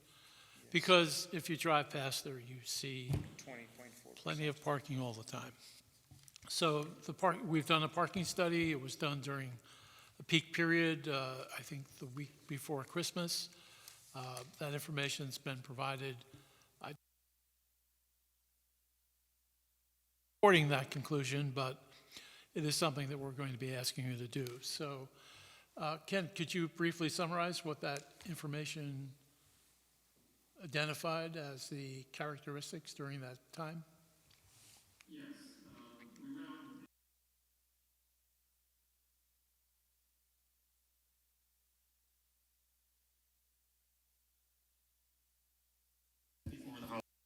The Christmas, New Year's holidays, we found that overall, between the two areas, we were only using about 21 to 25% of the existing capacity out there. And then we took away the inventory, the supply of the 68 spaces on which the gas station would be placed.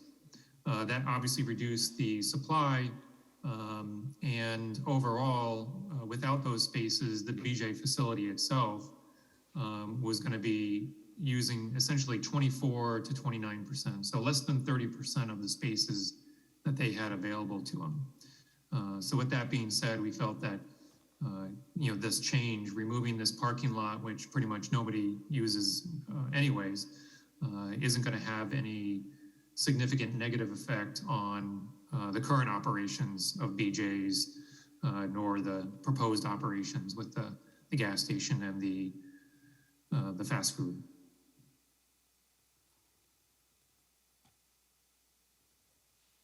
I guess the only other point that maybe should be discussed is the question of whether the fuel trucks that would refill the tanks should come in and circulate within the paved area. As you can see from this site plan, the tanks are located in an area outside of the paved area proper, and they are served, the trucks basically have an access route that comes off of the circulation drive.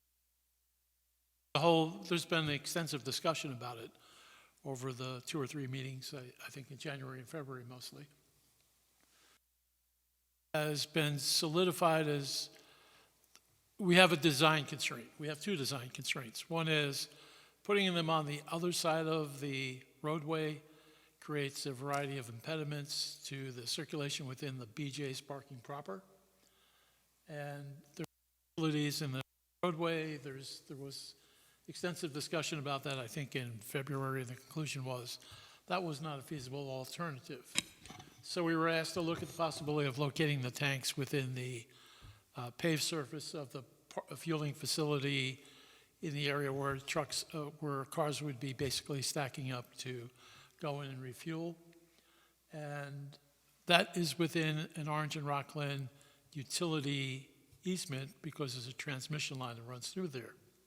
We've had discussion with them when our engineers looked at it, and they said they will not permit it because either installing the fuel tanks or replacing the fuel tanks in the future requires cranes. Cranes potentially could reach up to the wires. They do not want to see, particularly with a gas facility being underneath it. So we really are going to have to put it in the area shown here. We recognize that the board has been concerned about the amount of paved area that would take up. those restoration or reclamation, some of the existing parking spaces further to the west on the other side, which Chirac showed earlier. That is basically designed to neutralize the effect of that paved area by the fuel tanks. We have Stantec, if you wish, later we could have them talk a little bit more about that. But the other thing to recognize about the circulation within the fueling facility is it's not your typical gas station. Nothing there. Turn your head, you lose the. There's nothing there except gas pumps, people pulling up to the gas pumps, and people leaving the facility. So it's a slightly different site circulation than you would typically see at a gas station, where people can leave their car there, go in and get a soft drink or use the bathroom, and that doesn't happen here. So there has been a lot of discussion about that. Maybe something, if you have questions or issues, we can talk about that. So from my perspective, I think this is somewhat self-created because you're also trying to put a fast food restaurant in. If there were not a fast food restaurant in there, this BJ's would align like this. It would be out of the O&R right away, and there'd be plenty of room for circulation and to deal with the fuel tanks. So I think it's because we're trying to put two uses in here as opposed to one, that some of this movement, internal movements and relationships have to do with, again, putting two uses in there instead of one. And I have said I am supportive of putting additional commercial in there, additional pads. I just feel that in this particular area, there's a lot being put into this area, where if it was just the BJ's fueling facility, I don't think some of the problems that exist in terms of, again, traffic movements, et cetera, would occur if somehow we found a different location for that fast food pad. So that's kind of where I am on it. Well, we recognize your concern. There's a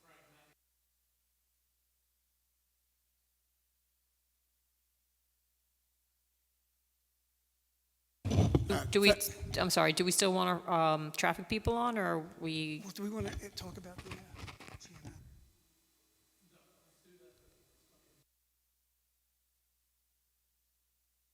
the traffic for?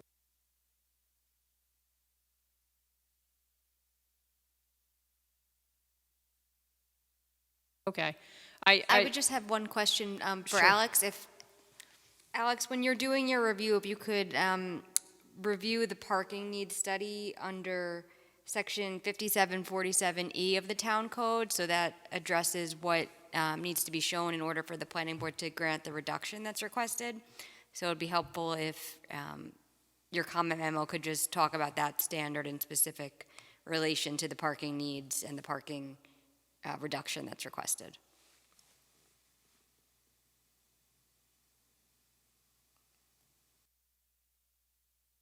Were you able to hear that, Alex? No, I'm sorry, it wasn't completely clear. So, Bonnie, if you could reiterate, that would be great. Thank you. So the town code, section 5747 sub E, that discusses the standard that governs the planning board's granting of the reduced parking that's being requested by the applicant. It allows them to grant, I believe it's up to 25% reduction. They're requesting, I think, 20.4%. So they have submitted, Ken mentioned before, a parking needs study to address that standard, to show why that waiver they believe is warranted. So we just ask that your next comment memo address that parking needs study under that section of the code, and whether you believe it's been met or any questions or concerns you have there. So we can incorporate that into the next round of memos, correct? Great, thank you. So, Alex, I think we're good for this evening if you want to pop off. Okay, great. Thank you so much. Thank Good evening, everyone. you too. And I think, Ken, you wanted to have him still on? Yes? Okay. I can stay on as long as you want and just be available to answer questions if they come up. All right, he said yes, he can.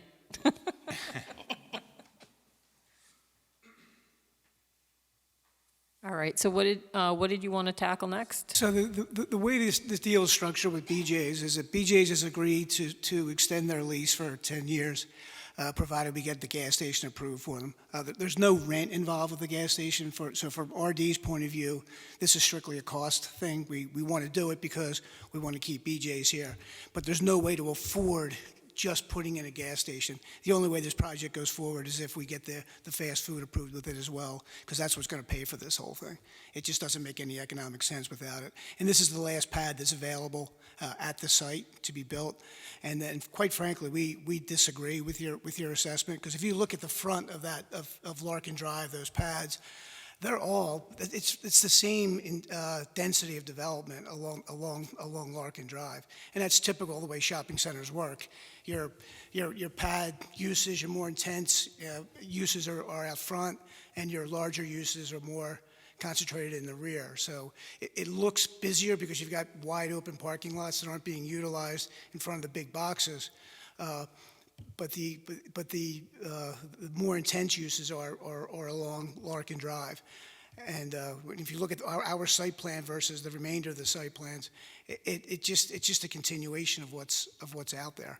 And the only thing it looks different is because you have that well house there, and now it's going to be developed, and you have an empty parking lot that's going to be developed. So it looks dramatic, but we don't really believe that it's any different than what exists out there now.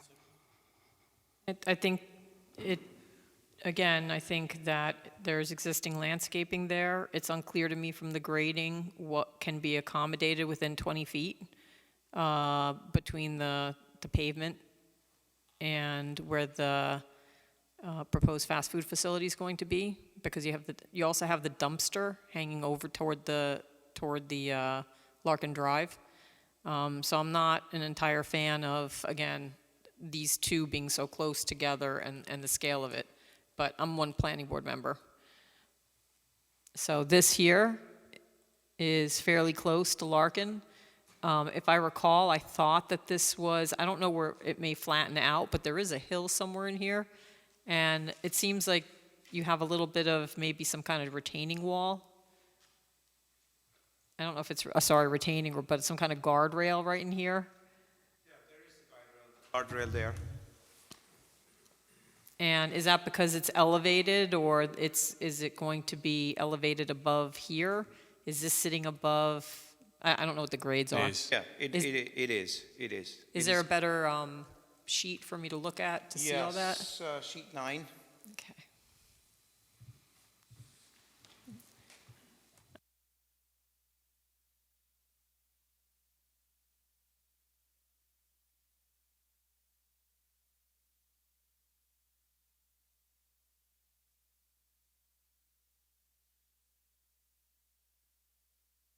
There yet? There you go. Okay.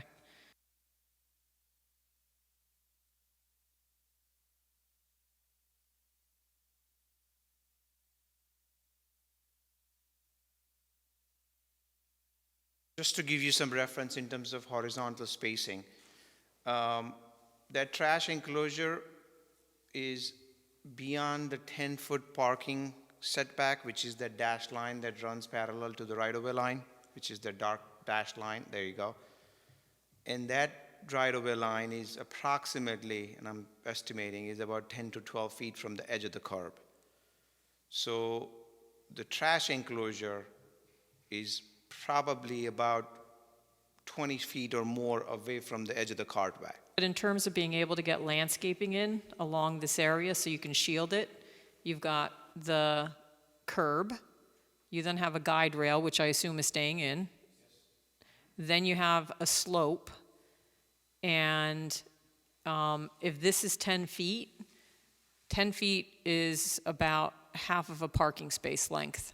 It's not a lot of area to put landscaping in, Just, if I'm reading this right. I just want to bring this up because Sure. we're talking about it now, but it's shown in the front yard setback, so I don't believe it's allowed in the front yard setback, since it is a structure.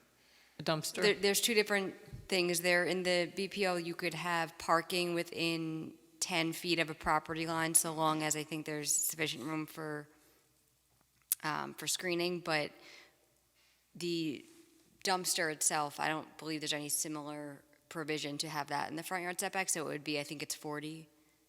Well, I did look at Sean's comment, which slightly came in a little late, so I had a little bit time to digest it, but I know we've raised this comment, though, the last time you were here, so it's been a recurring comment as far as the dumpster location. I don't think it was a comment related to the setback issue, but either ways, the setback is to the principal structure. The front yard definition in the code is to the principal structure. So, and it actually says principal use. Dumpster is an accessory use. It would be just no different than a transformer pad that you would see, or a sign, or inlets or manholes, and they're all structures. The building defined is very clear. It says it's got to have a wall and a roof. So I don't believe that this would strictly have to be a 40-foot setback, because otherwise it would become principal use, right? If I could just, the relevant code section is 57-41A, and that speaks about the space in a required front yard, and it says the space in a required front yard shall be open and unobstructed except for an unroofed balcony or terrace projecting not more than 8 feet, steps giving access to a porch or first floor entry door, and other projections as specifically authorized in 5741C and D. And those sections refer to fire escapes, stairways, and nothing that I, and so I'd always ask the building inspector for input on that, but I agree with Sean as far as the setback issue. I know we're asking for a parking reduction, right? Do we really need this number of parking spaces at this fast food facility? Because if you look at a lot of the fast food facilities, whether it's Burger King and Wendy's and Dunkin' and Panera, I never see these places packed as far as amount of parking that's provided. So this has parking, basically surrounding the building, except I guess in the back. You have it on 3 sides. And where I'm going with this is, could you gain some landscaping? Could you gain some front yard area by eliminating some of the parking if it's really not needed? And you don't have to answer. Comment on parking for the fast food pad site. They did have a comment about how close the spaces were to the entryway, and we did eliminate a space there. But if you go back, I think, to their February or March comments, they had talked about if there's enough parking there. So I think they are of the opinion that there's not enough. So I would just be cautious about going too far the other direction and taking too much away. Yeah, I mean, I think you would look at what's there now in the facility, the uses, and again, I just never see at, what is it, the Taco Bell is down there, the KFC, there's never the parking utilized. And so if we're looking to reduce parking, then I would suggest, and I hear what you're saying, Ken, and I understand what A-Care is saying, but again, just living here and seeing those spaces, even during the holidays, they're just not used, the parking spaces. People are using the drive-throughs, essentially. Few people actually are sitting, and part of it's COVID-related, I would suspect, also.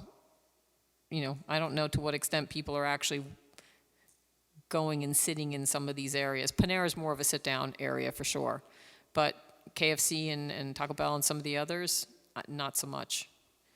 IHOP may be different.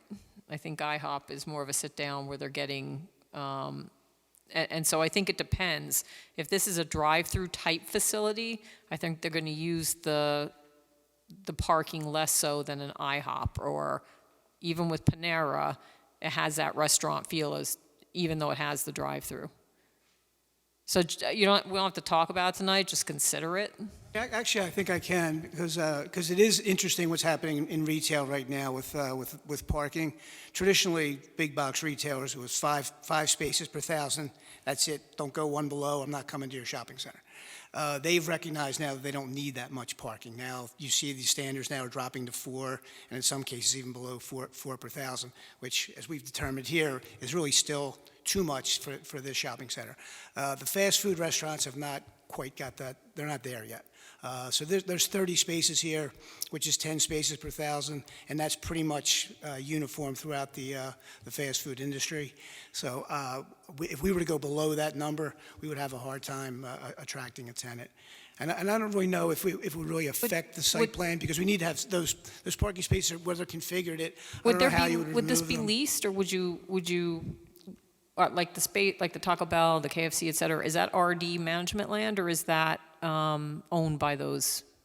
No, They're just leased. they're owned by RD, and they're leased, they're tenants. The only thing that RD does not own in the center is the Home Depot. Basically, everything else is either on a building lease or a ground lease. Okay. So what about BJ's? BJ's leasing? This is also a lease. Okay, so people could park across the street if they had to. Correct, yeah, and then that was one of the comments from AKRF, which is why we put that crosswalk in there. So if they wanted employees to park over there, they can. There's a cross-parking arrangement for the entire shopping center, so if you're parked at Home Depot, you can go to BJ's and Okay. vice versa. So if you were to reduce spaces, it could be accommodated by other spaces that are close by. Theoretically, it could, but it would make it difficult to lease it, and we really want to limit the amount of people that are crossing there. So the idea that I believe with AKRF was that to put that crosswalk in, and that was going to be for employees primarily. So you're crossing once or twice a day. You're not getting a major free flow of pedestrian traffic across the drive aisle. Yeah, from my perspective, it was more if you really had an overflow situation, which I can't imagine with the number of spaces there are now, and even with a reduced number of spaces, that they could park somewhere else if necessary. But again, that's my thinking. Is it a drive-through or no? It's showing as if it could be a drive-through. That's what you're planning for. Whether it is or not, you don't have a tenant, right? Don't have a tenant, but the primary. We've been doing some preliminary leasing, and most of the interest is coming from fast food restaurants, so there would be a drive-through. Has anybody in particular shown interest, or you can't say? It's a little too early to say, and a lot of people are going to wait until the project is fully approved before they're willing to even make any kind of commitment. The BJ's portion of it? Not the BJ's. Well, the BJ's is there. They Oh, wanna you know mean the this fast is food, approved? I mean, it's because it's one application. Got it. So the whole thing gets approved. Okay. And I mean, and the BJ's is even though you wouldn't think that a gas station next to a restaurant is a big help, it actually helps a lot because of the traffic because BJ's traffic right now is going to the BJ's. Once you open the gas station, the BJ's traffic is now being split up between the BJ's and the gas station. So it makes that second piece more valuable. Okay. We probably won't have a Chick-fil-A, but we might have a fireman sub or something like that. I was going to say, if you guys had Chick-fil-A, you would need that parking. It'd be That's nuts. the only one that I It think would be would need it, because we talked nuts. about Yeah, it'd be a that lot. previously. Down in Ramsey, it's a zoo. I know. Every time you cross it, there's like a line Every out one to of them back. is. I don't get it. Growing up in New Jersey by Paramus Park, there was always a Chick-fil-A upstairs in the Paramus Park. And it was like, yeah, people had Chick-fil-A. And now it's like such a sensation. I don't know what they put in their food. That's an aphrodisiac or or whatever it is. I don't know. So, Sean, do we have comments?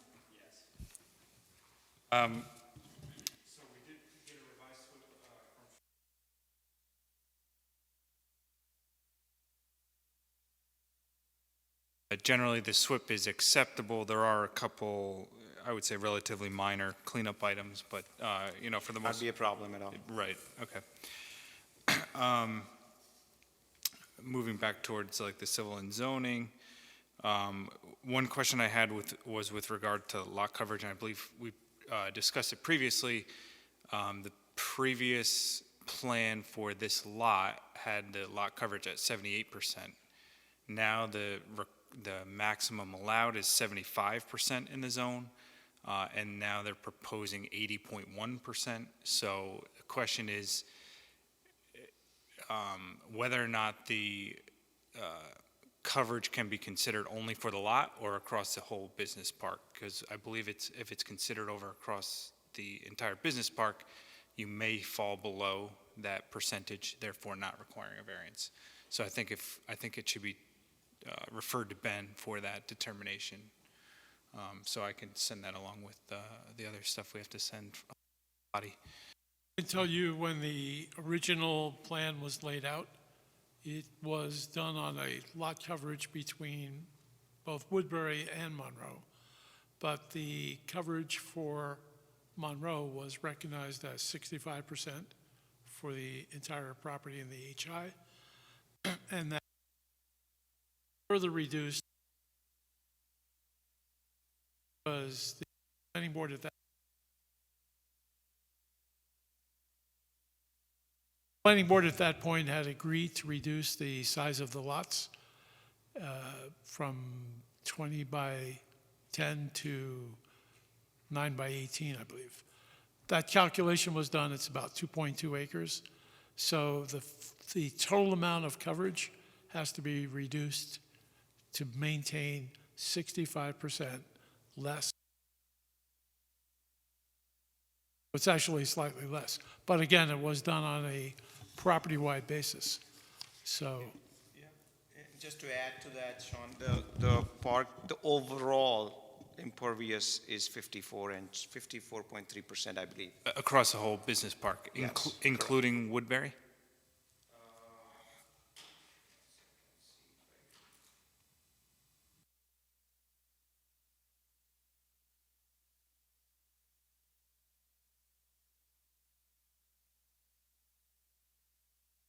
Let's. Yeah. We'll defer to Ben. Do you have on there what it is just for the Monroe sites, or is that not distinguished? If you can go to page 3 of the plan, it's got the table. I'm trying to read a small copy, but it's tallied up in terms of each lot.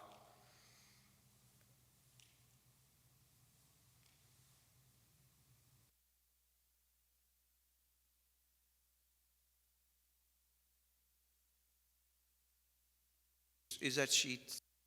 One more. Up.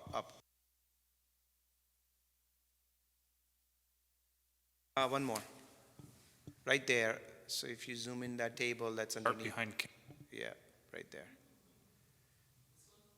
The one at the bottom, the two small ones at the bottom, there.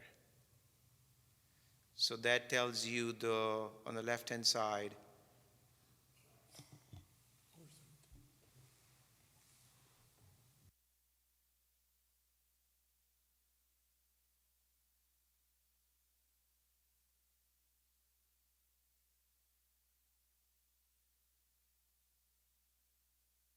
That's the over.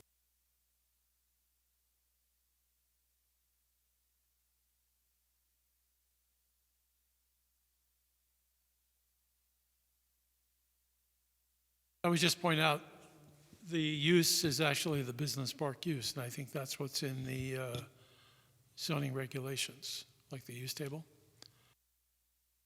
Coverage limit business park. Why doesn't it exclude the roadway right-of-ways? That's just the way it was calculated?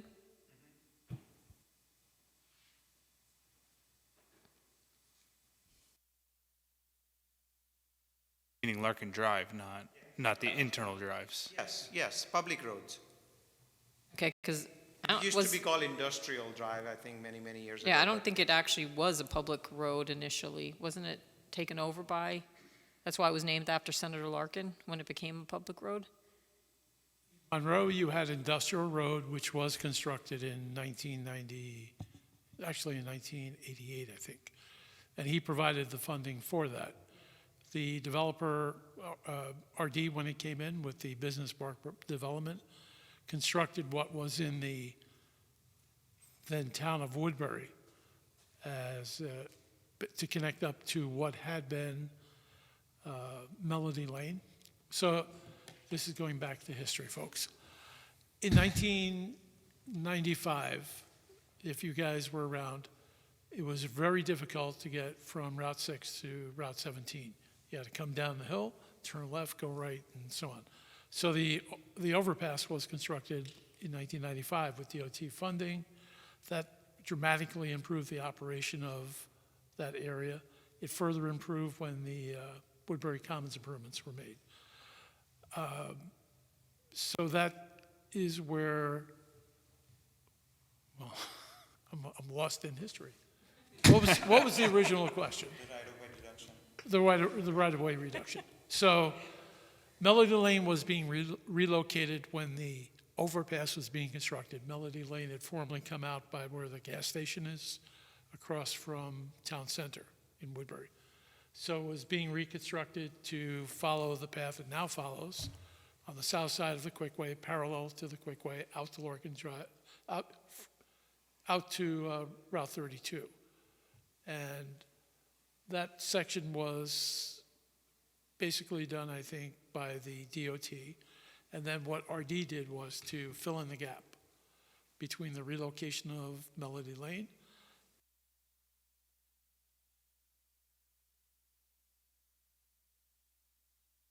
that cause, it was renamed Larkin Drive. It's hard for me to believe nobody knows that. So I think if you can show the breakdown between just the Monroe, what the existing and proposed is for just the portion of the business park that's in the Monroe, in the town of Monroe. Because the findings, the way I had read them, there was specific requirements, I think, overall, and then specific for Woodbury, specific for Monroe. So we want to make sure that you're within those, of course, but also compliant with whatever the current zoning is. And if that's applicable to the whole entire business park, I think it would just be the portion that's in Monroe that the Monroe zoning would apply to. So we'd need to confirm that, I guess, with Ben, or if it's clear from the... Well, I think maybe what we could do is talk it through first, and then if there is need to get interpretation, that would go to the building inspector.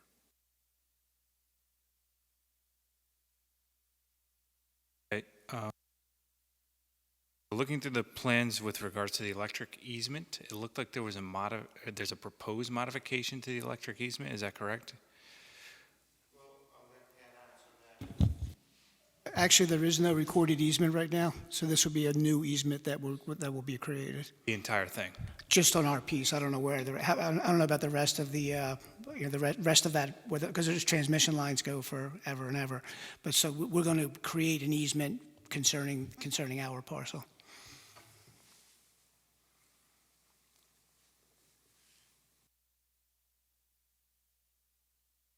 Okay, and then with regards to the abandonment of the well, I know we have correspondence from DOH and the Village of Harriman requesting that RD abandon the well. However, I just would like the village and the DOH to accept the decommissioning plan of that well, so that there's no heartache later. We've met with the village. They have accepted it, but I just want to see it in writing, so we'll get that. Orange County, actually, we've prepared plans for Orange County for decommissioning the well, and we're waiting their approval, which could be any day, so we'll be able to get those to you.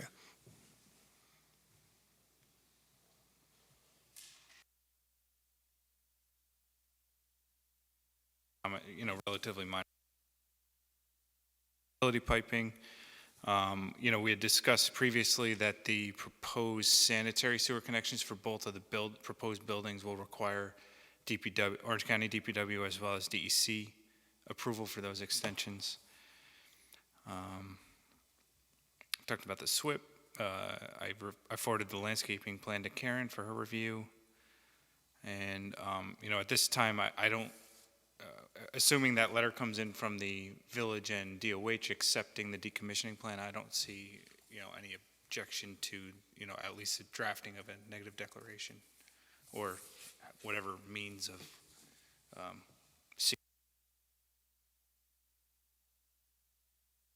Ashley, do you have comments? Sure. So for purposes of seeker, you previously typed it as unlisted and you assumed lead agency status. It does require referral to the county, so that's something that has not been done yet. There was a little talk about the reciprocal parking agreement amongst the whole lot, so if we could get a copy of that just to make sure, since nothing was originally proposed on this, the fast food lot, that was just the well, to make sure that is subject to that agreement, since it will be relying on spaces in the main BJ's lot.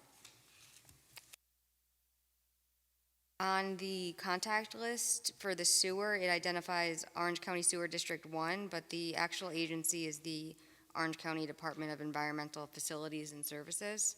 So, I mean, it's fine to have both of them listed, but just make sure that the Department of Environmental Facilities and Services is added. The parking calculations table, it was a little confusing. I think your columns, you have something that's showing as where you're requesting a waiver and a column for existing parking, so I think you need to move that over for the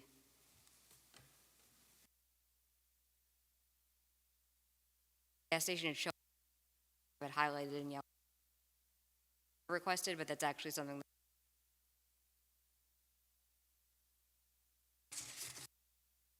Sorry, what was the following one? I think, Bonnie, if you could pull up on the sheet 3, the parking table. Yeah, I think it's the one you were on, yeah. No, up there where it's highlighted yellow.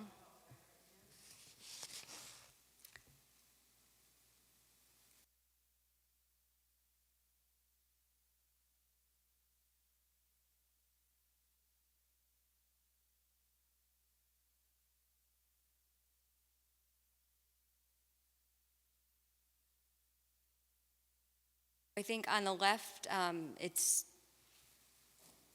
the line in line with the existing BJ's. That item, it's that first yellow box there. You have highlighted in yellow and in red indicating a waiver is being requested, but that's in a column for existing parking, so I don't know. I think that should be moved over to the proposed parking. If you're proposing the waiver, you don't currently have one. It's just confusing to follow. The intent of that was that 542 spaces are what exist today, and we are deducting the 68 parking spaces from there. So that's the math I was trying to show, because the BJ's Wholesale Club is not part of this application, right? So somehow I had to communicate that, so. I think it would be it would make more sense, at least to me, but to have that in a proposed column, because you're proposing to decrease that parking. It's not what's existing. Well, I could do this. Could it be another row? I could, because there is no, the other two columns are for the two new uses, which is the fueling station and the fast food. So what I could do is, I could keep that at 542 and add a footnote at the bottom, which I also already have a footnote. So if you pan down a little bit, it actually explains what we are requesting. If you keep going down a little bit, more down, there you go. That number 3 actually spells out the whole section requirement of 5747E, goes through the math. It says 542 exist. You're taking So out. maybe you don't even need that in I just find it odd in that column, Okay. because it's. Fine, fair enough. We'll just change it to 542. Because that's what's required as opposed to proposed. Exist. Yeah, well, I guess. That's what exists. Existing. Yeah, because I guess you have the required, though, you're showing 543. Hold on. 543 required, 542 exist. I'm not sure where one space went, but I based it off of the actual survey. maybe it was restriped and not striped properly, and I don't know.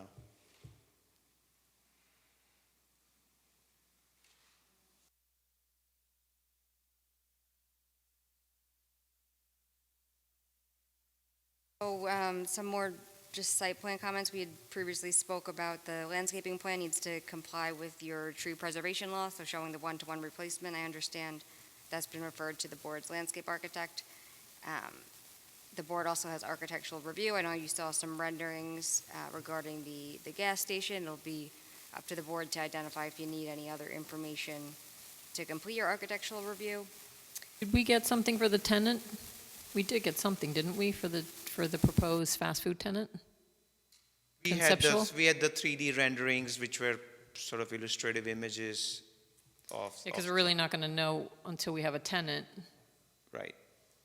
So I guess we just don't do ARB review on that particular building Okay, until it comes in. Subsequent. Purposes of we did speak a little bit about that. I think I spoke with George earlier this week about whether there's any pieces or mitigations from the prior seeker reviews. George, do you hear the static? Was that yours? Hello? Yeah. Actually, you Guess broke I'm it. done.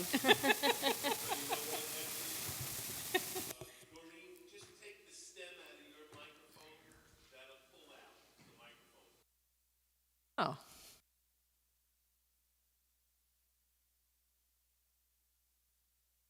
I didn't know it did that.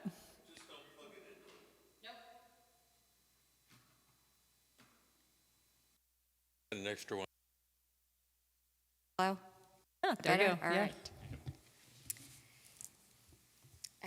So as far as seeker review goes, we did previously speak about whether it'd be covered by the prior seekers that were done for the entire site and whether there was any mitigations that would apply to this project. So I think I spoke with George about that and asked if he could put together some type of narrative in that regard. I mean, I know not for everything, obviously, but things like lot coverage that would have been addressed, and any limits of other elements or any requirements as far as landscaping that were part of the original review. That way the board can make sure you're consistent with whatever that is. You're going to do that, it hasn't, okay. We did give you a narrative with the draft, with our draft of a part 2, but we'll supplement that with the consistency references and 2 finding statements. Okay. First one is very basic and preliminary because it was a preliminary subdivision plan, and it was before any infrastructure was developed. The second one was the development of the infrastructure. This one is not really developing a whole lot of infrastructure. It's basically utilizing what was done previously, but we'll make reference to the prior steps.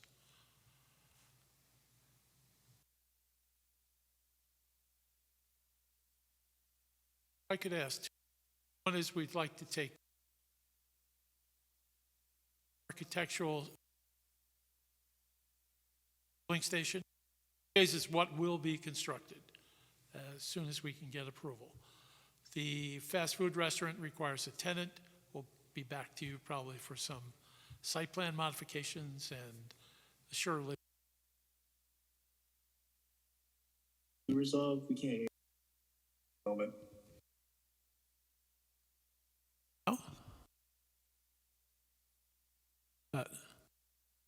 You guys were muted for a second there. I think there was a static issue. Was that resolved? Yes, but it wasn't me. Okay, you guys are back online now. Thank you.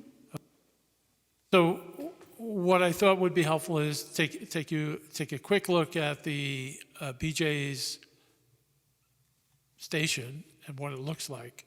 And maybe since Zach has been, I think, kind enough to work through the evening, maybe we could just have him talk about for the benefit of the new members, talk about the groundwater protection that's incorporated.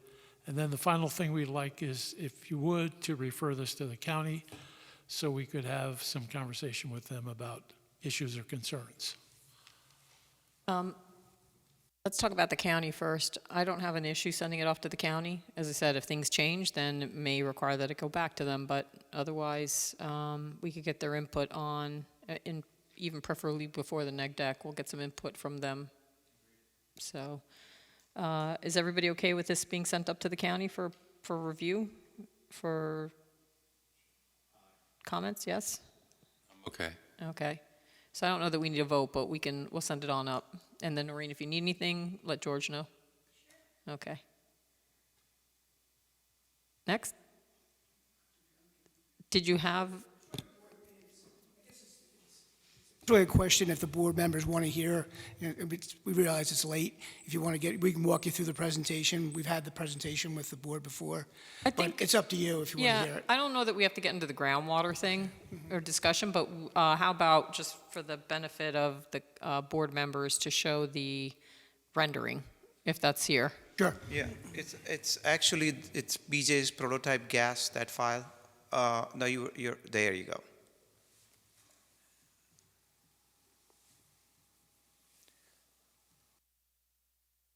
I believe we had some pictures in prior presentation, that actual constructed images of the fueling station, but. I remember seeing those. Yes. Yeah, they were very nice. Yeah.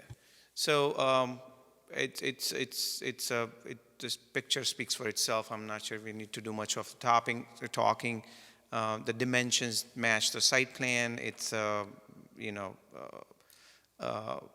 it doesn't have the bright colors. It's sort of jives with the BJ's prototype. If you have a new fueling station, and if you've gone to visited a BJ's fueling station, Lights are recessed into the canopy? That's correct. Are the nozzles up at the top shielded? Do you know? In fact, do you know if the nozzles are sealed? The fire suppression nozzles. Yes. Yeah, so there's a slight, the fascia around the outside of the canopy is slightly recessed. And then the nozzles for the fire suppression will typically stick down a few inches below the canopy deck. So looking up, you will see them from underneath slightly, but they don't stick down very far. They're typically at that 14-foot height, approximately. How long are the nozzles when they come out of the canopy?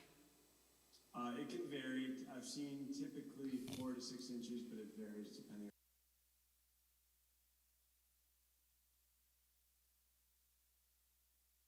Okay, so they can go to like 4 inches, and then with you said the fascia that extends down a little bit, maybe a couple inches, then you end up seeing a couple inches. An inch or two overhang on the fascia. The nozzles on the either end of the canopy are slightly different because they have to be angled for adequate coverage on either end of the concrete pad. So they're a little bit different. They might stick out a little bit further, an inch or two difference because of the angle, but they're all approximately 4 to 6 inches. Do we have a lighting detail? We have a lighting plan, yes. Okay. And it has information, lumens, all that? Yes. Kelvin values? Right. It will. Okay. Were the photos loaded up onto this? You mean the 3D views? Or the actual photos? The Newburgh, yeah, the Newburgh, a couple of them. Were they on this? We could try. There's a lot on that pen drive. If we can back out of this folder and maybe go to maybe that one, BJ's PowerPoint presentation. Yeah, no, that doesn't have it. Oh, there you go. Maybe. I think it's the last few slides in that one, but let's see.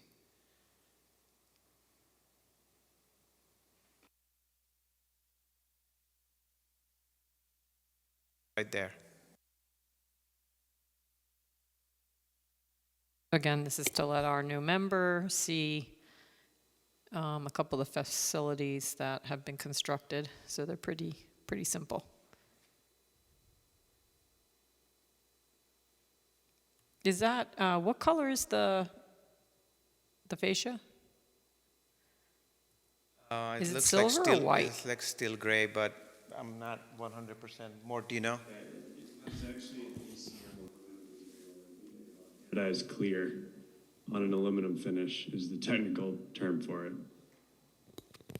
Okay, so it is like a metal finish, not it's not white. Different angles, it can look a little bit like silver, but it's more of a gray finish.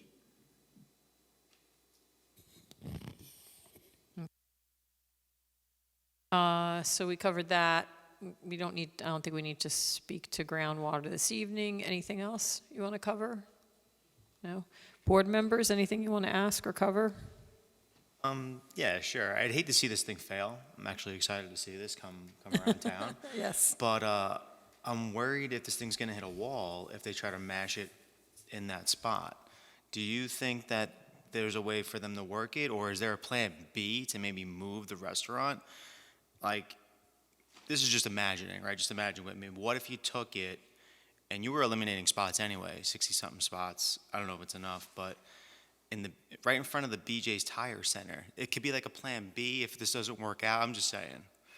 Actually, that was discussed, I think. Oh, You're it talking was? about putting the fuel by the tire station? Oh, fuel by the tire station or vice, whatever. Yeah. Whatever would work out. Keep BJ's right next to BJ's. That would be awesome. Yeah, I remember we talked about this, I'm pretty sure. All right. So if you guys already covered it, I was just Well, spitballing. did we? I Yeah, thought we did. we did discuss it. BJ's doesn't want the gas. They want the gas station near the club, but not in front of the club. And we put it in front of the tire center. Yeah. It has an amazing impact. You take up a heck of a lot more than 60 spaces when you do that. And those spaces are much more prime than the spaces that we're taking away now. So we did actually look at putting the gas station over there. But those spaces aren't used at all. That's totally dead space over there. When you put the gas station though, then you will be encroaching on spaces that are used. What ought to go over there, you should put the tire station over where you're going to put the restaurant, and then put the restaurant over in the dead space. You mean the gas station in the? It means you see where you come like right off of Larkin, you have that line of parking. It could be like Wendy's. If you can envision Wendy's over on the other side, that could be like the 3 rows in between there could be where the restaurant would be, and you could just drive around, like a drive-through around it, and then that would leave you the entire station by the well to do the gas station. BJ's controls that part of the parking lot, and they have no interest in us letting us put a fast food in that part of the parking lot. And actually, we had looked at actually putting the gas station there. And putting and leaving that for the restaurant. It just takes up too much room in that parking area, and they just had no interest in doing it. That was the first plan that we looked at and we're also dealing with the O&R easement, and so that's why this is laid out. We're not optimizing that entire portion where the BJ's gas station is because of the O&R easement. So we're trying to to put a few things in there, so you end up with a site that's, I would say, a little bit skewed, but that's because of the O&R easement. Good luck. Pat, any comments? No. Okay, thank you. I've made my comments. So this is for you, George.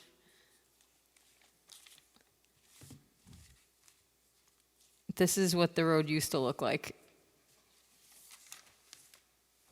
What year was it? You said 84? The site was starting to be developed in 98?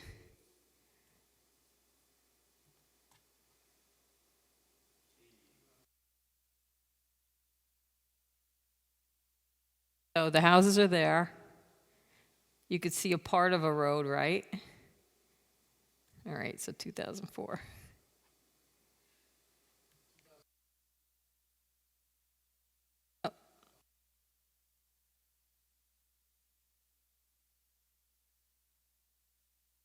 So that's the lower part, and then this becomes the upper part. And that's Larkin Drive going out.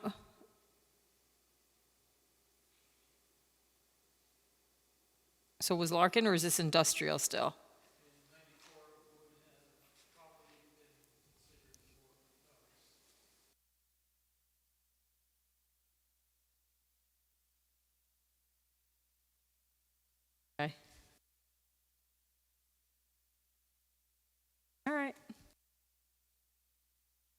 Checking roads. Netter's a great site to use, by the way, because what it allows you to do is on this side, I can say 2019, and then I can take this slide bar and I can compare what it looked like in 2019 versus 1994. So you could also see down here what got constructed. On. Oh, yeah, see? No school. The high school wasn't there. Right. So, Netter Online. Not that I have shares or anything in it. It's just a good tool.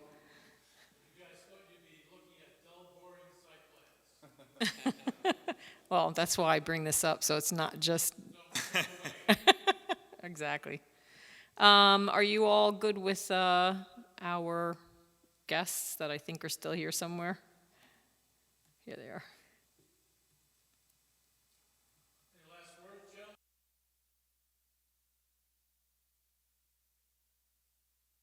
Good, thank you.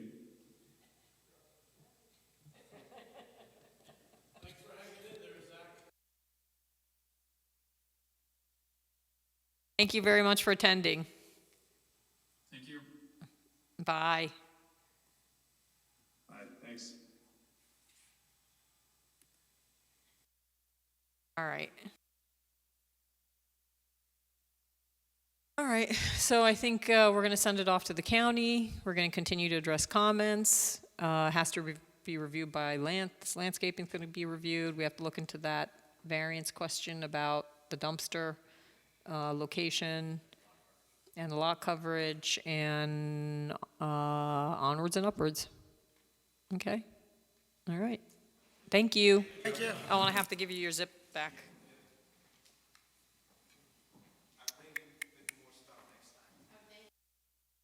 Order with more. Let's see here. I think it's this one. Eject.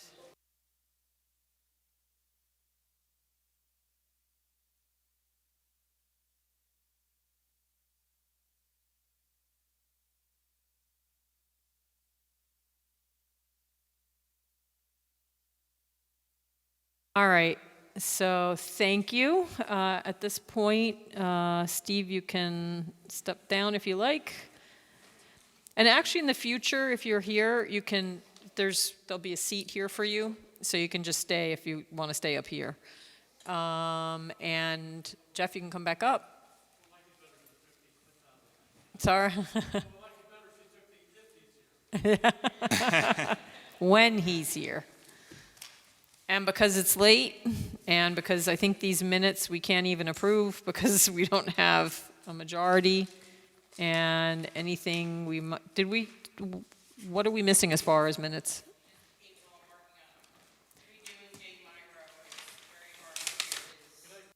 Good night. Okay, so April we need, and all right, so we'll hold this over, and then we're going to look at the ones we can't approve, and then they're just going to remain in draft, and we won't consider them again.